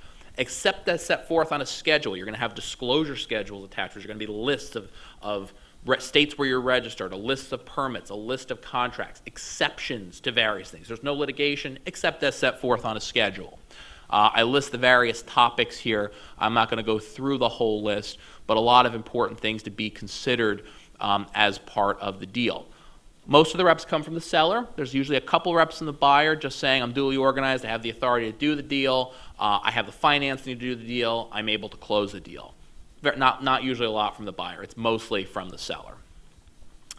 You're going to have covenants. If there's going to be any gap of time between signing and closing, the seller's going to covenant to run the business in the ordinary course and not make big changes without buyer's consent. Confidentiality continued. What are you going to do about the employees? Seller of a business is often going to be asked to give a non-compete. The last thing the buyer wants is, I buy your business, and then the seller goes off and creates a new business in the same mold, has all the relationships with the customers. What did the buyer just buy if that was the case? Non-compete's very important in these types of deals. Taxes. Who's going to handle the tax returns? If taxes for pre-closing periods have to be paid post-closing, who's going to pay those? What if there's disputes with the tax authorities? What if refunds come in? If there are those transfer taxes that I mentioned, who's going to pay? Is it going to be all seller, all buyer, 50-50? All of these things addressed in the definitive agreement. Closing conditions. What are the conditions that have to be met in order to close? Usually there's been no breaches. We've got all the internal approvals, the third-party consents we need. Buyer's gotten all the permits they need to start running the business on day one. Buyer's gotten their financing. Those are typical closing conditions. Indemnification. If something goes wrong after closing, if it turns out that a rep and warranty wasn't true, if it turns out seller promised to do X and he doesn't do it, what happens? Who's indemnifying for what? How long? Survival period. The reps. Usually most reps will run 1 to 2 years after closing in an M&A deal, and then after that, if something goes wrong, you're out of luck. Certain fundamental representations, however, may run longer. Baskets and caps. Is there a minimum amount of loss that has to be sustained before the indemnifying party, usually the seller, has to make a payment? And is it a deductible, or is it what we call a tipping basket, that once you go over that amount, then the seller has to pay from $1? A cap on liability, up to a certain amount where the seller says, that's it, I'm not responsible for anything more.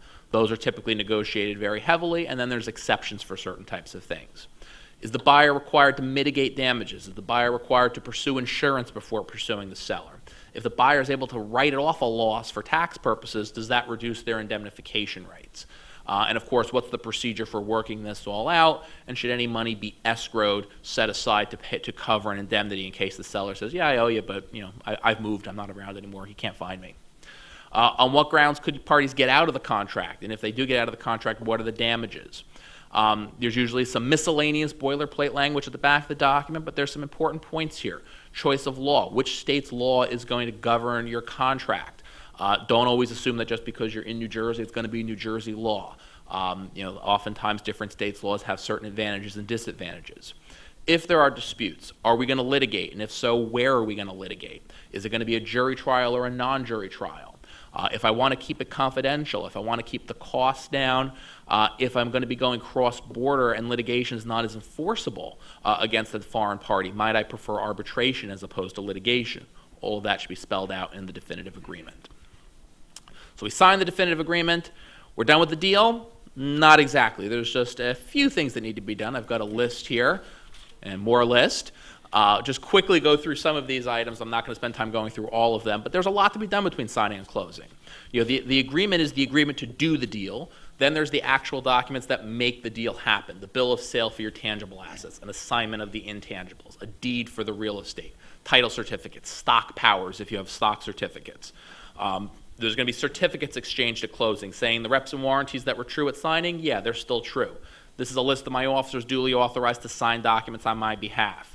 A FIRPTA certificate, that's the Foreign Investment in Real Property Tax Act, which says that if you've got a foreigner selling real estate or a company that owns real estate, there's certain withholding tax that has to be paid to the IRS. If the seller says, hey, I'm not foreign, you don't have to withhold that tax. Good standing certificates from the state saying that things are all in order. If there's been escrows, you're going to have escrow agreements. Obviously, the leases, the licenses. If parties are going to perform services for each other after closing to help transition things out, there'll be a transition services agreement. Employment contracts, non-competes. If people are going away and the deal not carrying over, there'll be resignations. Third-party guarantees of either purchase price, future installments of purchase price, or indemnification obligations. Who's going to pay if the buyer or seller can't? Various consents, permits. If the deal is large enough, you may trigger Hart-Scott-Rodino and other similar types of antitrust filings, filing required with a government agency to confirm that you're not stifling competition through this deal. Obviously, again, financing. If there's any liens out there, payoff letters. You're not going the lender's not going to tell you the lien's paid off until they get their money, but you need to know how much money to pay them so that the lien will be paid off. So typically before closing, you'll get a payoff letter from the lender saying, if you close on this date and you pay me this amount, I will release the lien. You get the payoff letter, you wire that money at the closing. If there's a working capital adjustment, you're going to have a working capital statement. What's the estimate? So you can do your at-closing preliminary adjustment. A closing statement or a funds flow memo showing where all the money's going, where it's coming from, where it's going to. I often refer to this as the final exam of the deal. Putting this together, you have to understand everything that's going on. Any certificates to avoid sales tax as necessary. And if you have a bulk sale, if you're transferring assets in bulk and you're subject to state bulk sale rules, you might be making a bulk sale filing with the state to avoid inheriting the seller's tax liability. It's very important in the state of New Jersey, by the way, as the bulk sale rules here apply in ways that I don't think any of the other 49 states do. You've done all that. You meet all those you check all those boxes off. You sign your signature pages. You release them. You exchange them with one another. The wires fly, and everyone is happy, or at least 20 to 30% of them are happy at this point in time. Congratulations, you uncork the champagne until you realize that now we've got to make some post-closing decisions. If the seller, it was an asset deal, the seller may be required to close down the company or at least change its name to avoid competition, to avoid misleading the market. If you've got those purchase price adjustments, they're still going to need to be worked out. There's still going to need to be some cooperation in order to file taxes and meet some ongoing requirements. And hopefully all of this works nicely. If you didn't do your diligence well, if you didn't have a document that thoroughly addressed these issues, I will gladly introduce you to my litigation colleagues. Hopefully you don't need to go there. Hopefully you can have a nice life after the deal, which is our final segment. Thank you, Jason. Appreciate it. And we're going to wrap up now with life after closing. And I'm going to turn that over to Ray Chase from UBS. Ray is a senior vice president at UBS. He runs a group within UBS called the Certus Financial Group. I look at Ray as a family consigliere, so to speak. And he's also a wealth management advisor, certified financial planner, certified exit planner, and for those of you who are familiar or not familiar with this group, I look at Ray as the big toe of this group. He's the one who's put everything together, coordinated it, and hopefully that didn't throw you off, Ray. No. And with that, I've been called worse than the big toe. I'm going to turn it over to the big toe. Yeah, better than the heel, right. Well, good afternoon or good morning, everybody. Thanks for attending. I think I just want to kind of roll back a little bit. I mean, I'm so happy there are people like you in the world that can deal with that level of minutia, because that just like, I'm like, this is too much for me, right? So I get to do with the fun stuff here. As I said in the prior meetings, this is all about that business exists. It's a tool for the benefit of the owner and their family. And the life after is the payoff of all this, right? And you've spent all this time preparing and getting everything together. Jeff and we're going to share some broad concepts really around, ensuring the longevity of the wealth of the family and the vitality of that family over generations. So let's get started. I think to begin with, we'll talk about the business side of things. So I'll let Jeff begin with that. All right, let's get through here.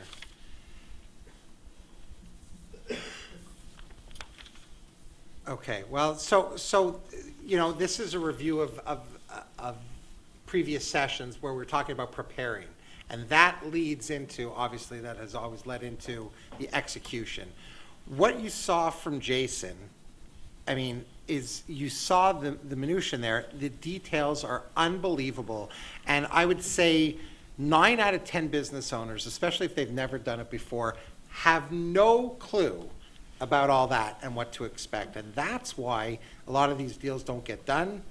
Or if they do, there's so much minutia and details, including after the close, which is what we're talking about here. But if you've prepared, and from not just from the business, but also personally, you can't wake up after the wire transfer and look at your wife and kids and say, all right, I'm home, honey, I'm home, or what's next?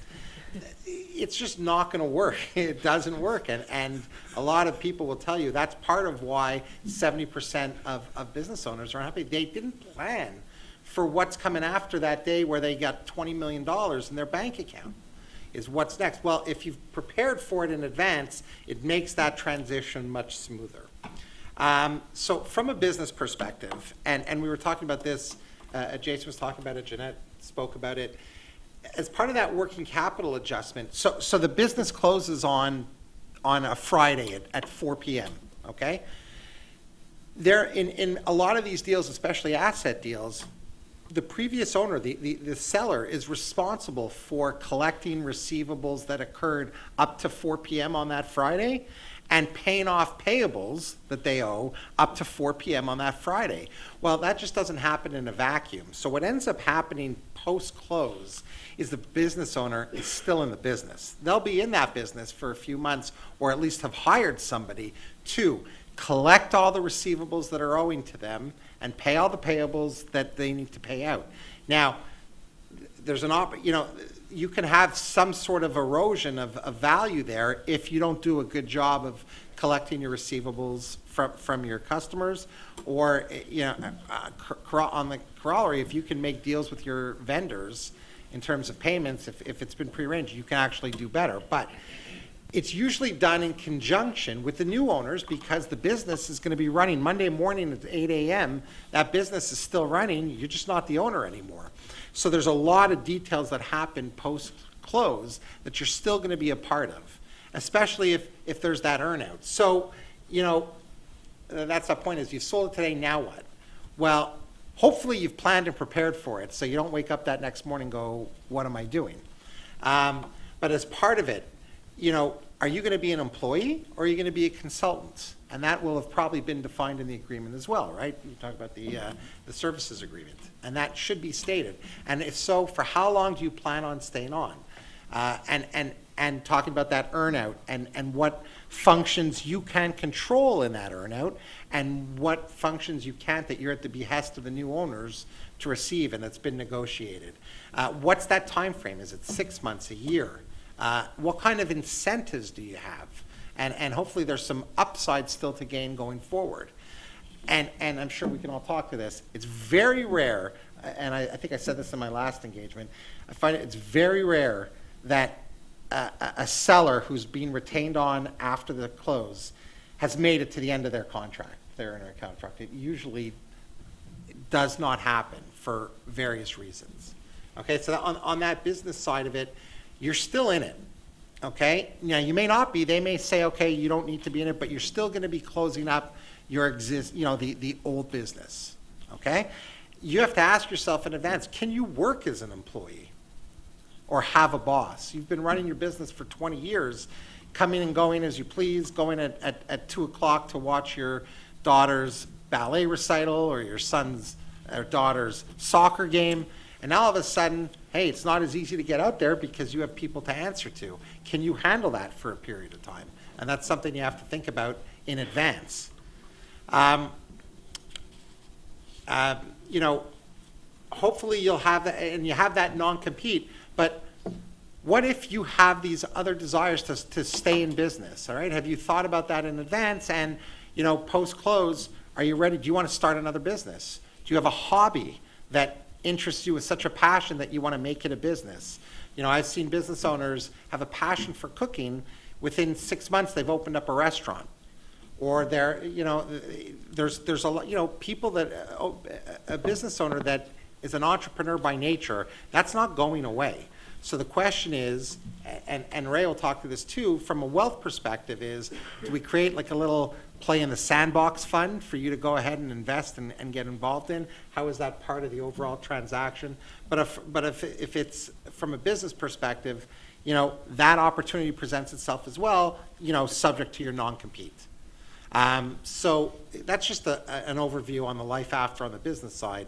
It'll be more part of, as we talk about that overall life after plan for the business owner post-transaction. Thanks, Jeff. I'm going to go back a couple slides just to kind of recap this prepare stage and this action item thing. But, you know, essentially, if you've done your work ahead of time, you've created that ideal vision of what you think your future ought to be. You've modeled out the different cash flows for the different exit options that maybe that David had talked about, you know, ESOP, sales to a strategic, a recap, what have you, and you figured out on an after-tax basis, what does that mean to me as the owner of my family, and how do I execute on this? And really, the big question everybody wants to know is, am I going to be okay? I've had cash flowing from this business my whole career. Now that's going to end. I'm going to have an asset that I need to monetize in some form or fashion to create the rest of my life.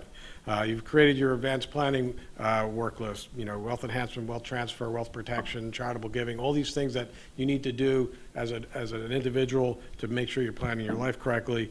And just as critically, you've kind of assessed where you want to take your life in the future. What are the things that you want to engage in, activities and interests, and you've created a game plan around that. So just wanted to kind of tie that together and as we move on here. So this is a quote from Cornelius Vanderbilt. You know, any fool can make a fortune. It takes a man of brains to hold on to it after it's made. I think really what this is speaking to is the fact that you have concentration of risk is what creates wealth, but diversification of risk is what maintains it. So, you know, the big picture question here is you're going to have to change the way you think a little bit. So that's really that. So trying to put this all together, this is the way we look at that, you know, from an asset management standpoint for our clients. We really kind of break this into 3 pieces here.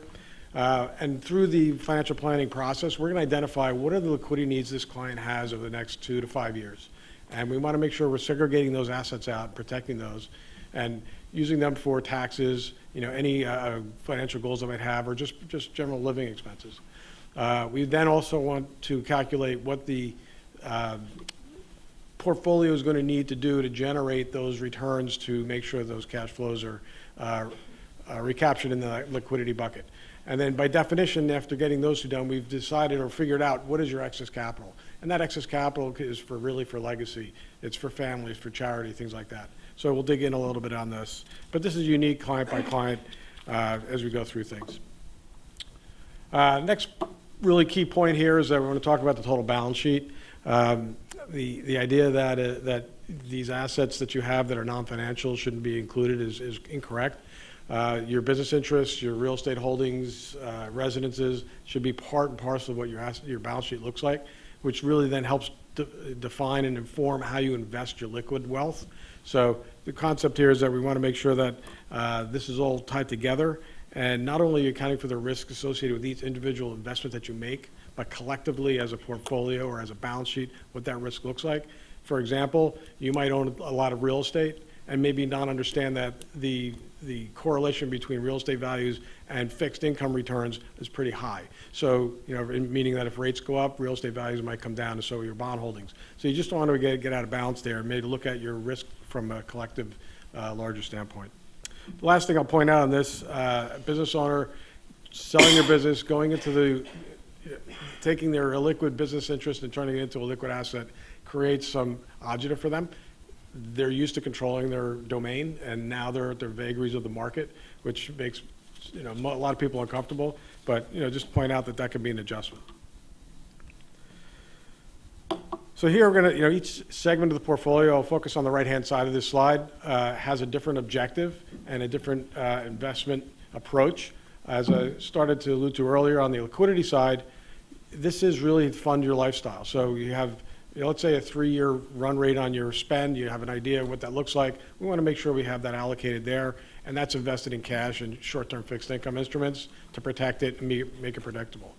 The longevity piece is really the engine that funds your life after the sale, or assuming you're in retirement at this point. And that asset classes that are included in there are really runs the gamut. You have stocks, bonds, fixed income, cash, alternative investments, and so forth. But the idea here is that this bucket really is an asset base that you want to have consistency of returns on. You don't need or should have wild swings here. It should be more consistent, take the tails off type of risk positioning. The last bucket there is legacy. That's really where you'd run this money more like you would at a foundation would run money, a 30, 40-year time horizon. Very, very heavy on the equity side, knowing that you don't really depend on this portfolio for any of your living needs.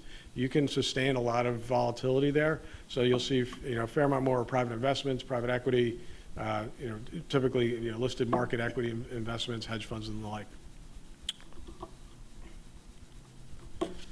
I'm just going to touch on the advanced planning areas real quickly. I know we're kind of running short on time, so but I've talked about this in the past, so maybe I'm just going to skip by this just in the interest of time.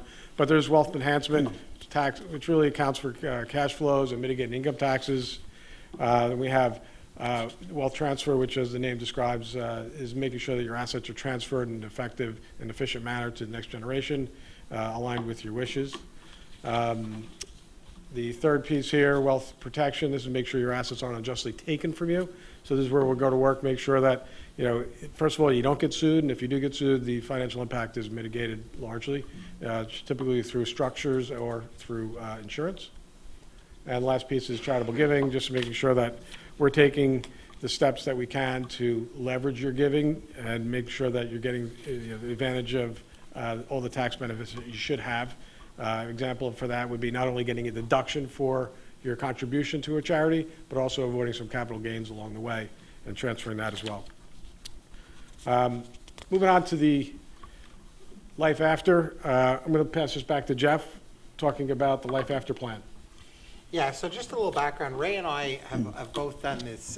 We have our SEPA designation, which is a certified exit planning advisor. And really what this is about is, and where we come together is we work, we work very closely along parallel paths with the business owner, right? Because it's all part of one plan, is the business and the personal. And if you just focus on one, like the sale of the business, and leave this, that's why those 70 to 80% of people are unhappy. You have to have that plan in place in advance. If you're doing it after, it's a problem. So that's what we talk about. If you haven't planned for the morning after, there's a good chance you're going to have issues with the family. Have you talked this out with the spouse? Have you talked it out with kids? I've seen a lot of businesses where it's transferred generationally from a parent to a child, all right? And so, for one, you're going to end up with less money in that scenario than you would have with a strategic buyer. But above and beyond that, I've seen a lot of instances where parents take a lot of those proceeds and they funnel it right back into the business within 2 years because they didn't hand off as successful a business to the children as it should have been, or the children may not have been ready or capable to take over that business. So there's nothing worse than getting the money and having to give it back. So planning for that in advance, that's part of that whole planning of your life and figuring out, do the kids even want to be in the business prior to transition? Because it would be a shame to go through it only to find out after the fact they didn't really want to be it, and you're giving all that money back, and guess what? You're back running the business again. And oh, by the way, you've now disrupted the family unit, and now there's issues at the dining room table on Sunday nights or Friday night, whenever you get together, and there's these big elephants in the room, and you're having to deal with it. We talk about some of those options that are available to you. David was mentioning the family office as a means right now. A lot of business owners and families, when they're selling their businesses, are putting together these family offices. It's becoming so much more prevalent today. It's a big industry. There's a lot of organizations that even cater to family offices because they're looking. That's part of the plan. Is the business owner is looking to invest again and be part of an opportunity for other family members or siblings to be involved and to put their capital to use.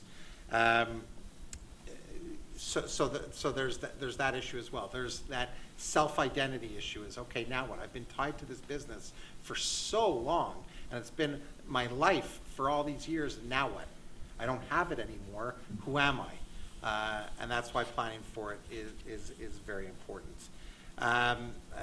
Long-term care and the health. That's a big conversation today with the state of healthcare and the cost of care. Listen, if you're 30 years old and you're selling the business, okay, this isn't, you're not looking at retiring, right? It's just, you're moving on to that next stage, whatever that is. So that will be a different scenario than somebody, let's say a baby boomer, who's 75 and selling the business, right? So there's different issues for everybody as they go through it. But long-term care and health is a huge issue today in terms of cost and how to handle caregiving for, not necessarily for yourself, but also parents or even children. And having a plan in place that can be subsidized from funds is very important to take care of it up front. But you have to have a plan, and it should have been vetted by the family unit as well. Like spouses and marital bliss is it can be a funny topic for everybody, but it's critical. What is your plan? Do you plan on traveling? Do you plan on seeing grandkids across the country where your children live? Are you buying an RV and going around the country? I mean, there's a lot of options for fulfillment after the post-transition that has nothing to do with the business anymore, but it has to be taken care of in advance to make sure that the business owner is happy with their life post-transition. This is the slide that Ray put up about just some of the different words that react to what that plan is afterwards. Is it, exercise, meditating, working out, golf, fishing, your lifestyle, travel, business. It's a blank canvas for you. But don't expect that after you sell that business post-transfer of money, now what? That's a recipe for disaster as well. It should be planned in advance. So I'm going to hand it back. Yeah. Thanks, Jeff. So I'm going to talk a little about, dispersion. Dispersion is a topic that may not usually come up in this, especially during due diligence or anything like that. But what I'm really going to talk about is what happens in a family and what happens with wealth within a family over the course of time, especially after a material liquidity event. This particular slide really speaks to a family business transition. So it stays within the family. And as you can look at the three different segments of this slide, you have, typically right at the beginning, the founder of that business might be the owner or the couple that owns the business, focused and really driving decision-making on management, the ownership structure, the family structure. And then the next generation, you have cousins involved or siblings involved. And now some of this starts to pair off a little bit. And by the time you get to the third area, third generation potentially, you could have professional management running this business. There could be taxes that pull this apart a little bit. The moral of the story on this particular slide is that these things can come apart and will come apart naturally, and it's really important that you connect things back together, and we'll talk a little bit about how to go about doing that. The second slide here is really the other dispersion. There's actually two on this slide, demographic and geographic. So, and again, these are all naturally occurring things. So you have a family in a dynamic world right now. People are living longer. You could have 4 or 5 generations that are alive at one time. What does that mean? You could have dozens of people involved. What does that mean? You could have people moving around the world. I know for my kids, the world is a lot smaller to them than it is to me. They don't think twice about living somewhere else in another continent. So you have geographic things. So the whole idea here is that how do you account for this, and how do you account for the connectivity of that family, making sure that that family thrives over time as opposed to disperses. This here is an interesting study. This is the results from a recent study, European, Latin America, and APAC families. And I think the reason I put this in here, because it really kind of drove home the two key points that you need to really drive on and instill within the family, and what really holds families together. And what was found here, and there have been similar studies in the U.S., same outcomes here, but really it's the values of the family and communication are the two main drivers of keeping families together. It's not the money in the end. It's not all these other issues here. It's family values, having common family values, and making sure you're facilitating meaningful dialogue and conversation and communication. Last thing I'm going to put up here on the family side is about family capital. And we always, and everybody in this room is thinking about the financial side of things. But there is some other element to this. There's more qualitative assets that a family has that the real successful families we've worked with have developed alongside the financial side of things. And these include human capital, intellectual capital, social capital, foundational capital. Human capital is making sure that everybody in the family is in a good place, emotionally, physically, and so forth. Intellectual capital speaks to education, expanding knowledge base within the family, whether it be things that related to the business or outside the business. Social capital is, making sure you have engagement within the family and you're facilitating that. Foundation capital is, what's that family story? What's important and unique about that family, and how do they tell that story? And does every generation know what took place to put them in that room at that particular time? And I think that's probably one of the more critical ones. What does a family stand for? And financial capital is the one we've been talking about all day, so I won't touch on that anymore. Next piece here, which is another study, and sorry, I'm boring with studies after all the excitement on the due diligence side. Sorry. But this is a study about a 100-year family enterprise, and they basically interviewed 85 families that have transferred businesses to at least the third generations, hence the 100-year family enterprise. And really what they did was they tried to figure out what are the key elements that made this work. And you can see really at the top two right there are what I was referring to before. Values, family, community, and communication, I think are really the big two there. And this really speaks to, these family enterprises, not necessarily selling to an outside buyer, but, professionally manage the business. That's a separate and distinct occupation. It's not because you happen to be sitting at the, next to dad at the, at the dinner table. That has to be a capability that exists there. You have to have a willingness to be a partner within that business, and if you don't want to be, that's fine. You have free choice to move on. Developing human capital and being a part of the community. So these are just 5 or 6 things that they found that were common elements across all these 85 families that if you're going to transition within a business, things you might want to at least peek around the corner at. Last main thing I'm going to bring up here are resources. The enterprising families, the family offices know how to make the most of the resources that are offered to them, and these exist anywhere, but just for illustrative purposes, I'll just kind of speak to some of the content that's available within UBS. On this, in general, you have education, you have tools, and you have professional networks or outside professionals that have specializations that are interesting. On the education side, programming geared toward different client segments such as women's symposium, young successors. That's really to speak to that second and third generation in a wealthy family. On the intellectual capital side, how do you have a family meeting? How do you host that? How do you put that together? How do you create a mission statement for the family? What about family governance? How do we define that? That kind of stuff. The second part is, as I mentioned, is on the tools side. And these are just, how do you use these to the benefit of the family from a development standpoint, education standpoint, family meetings, mission statements, as I mentioned, intergenerational conversations, wealth education, things like that, making sure that the family's up to speed there. And the last piece is this access here. We said labeled access, but it's really our professional network. I think this is really interesting because just knowing that they're there and kind of opens up your horizon a little bit.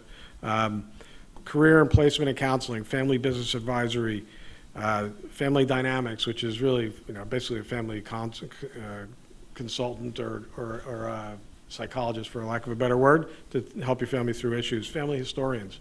How cool is that to get, the patriarch or matriarch of a family to tell their story and put it in written form to share with the down generations.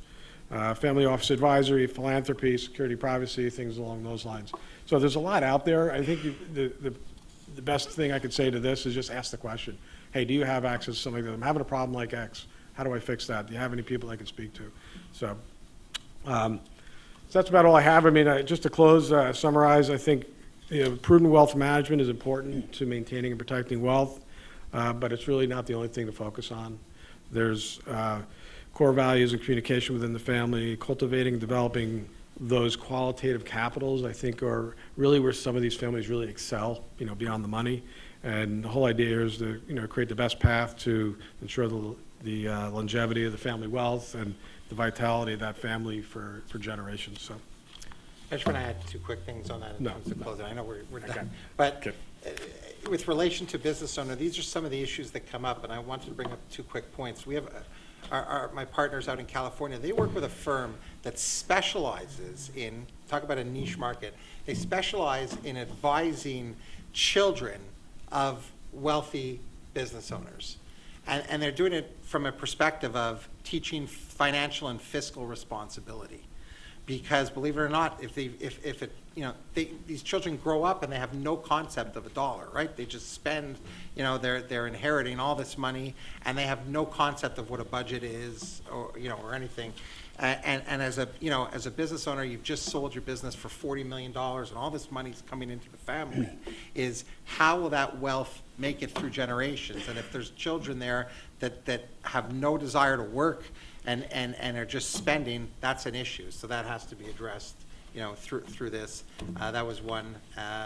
The other was, I'm forgetting now, so it doesn't matter. So, but I just wanted to add that. Great. No, it's good. You know what? This is the third of 3 sessions, so I thought it would just take a second to kind of wrap this up. I've been a certified financial planner since 1994, and it was probably 15 years before that was a recognized designation and was part of a core conversation, or planning was a part of a core conversation with clients in my field.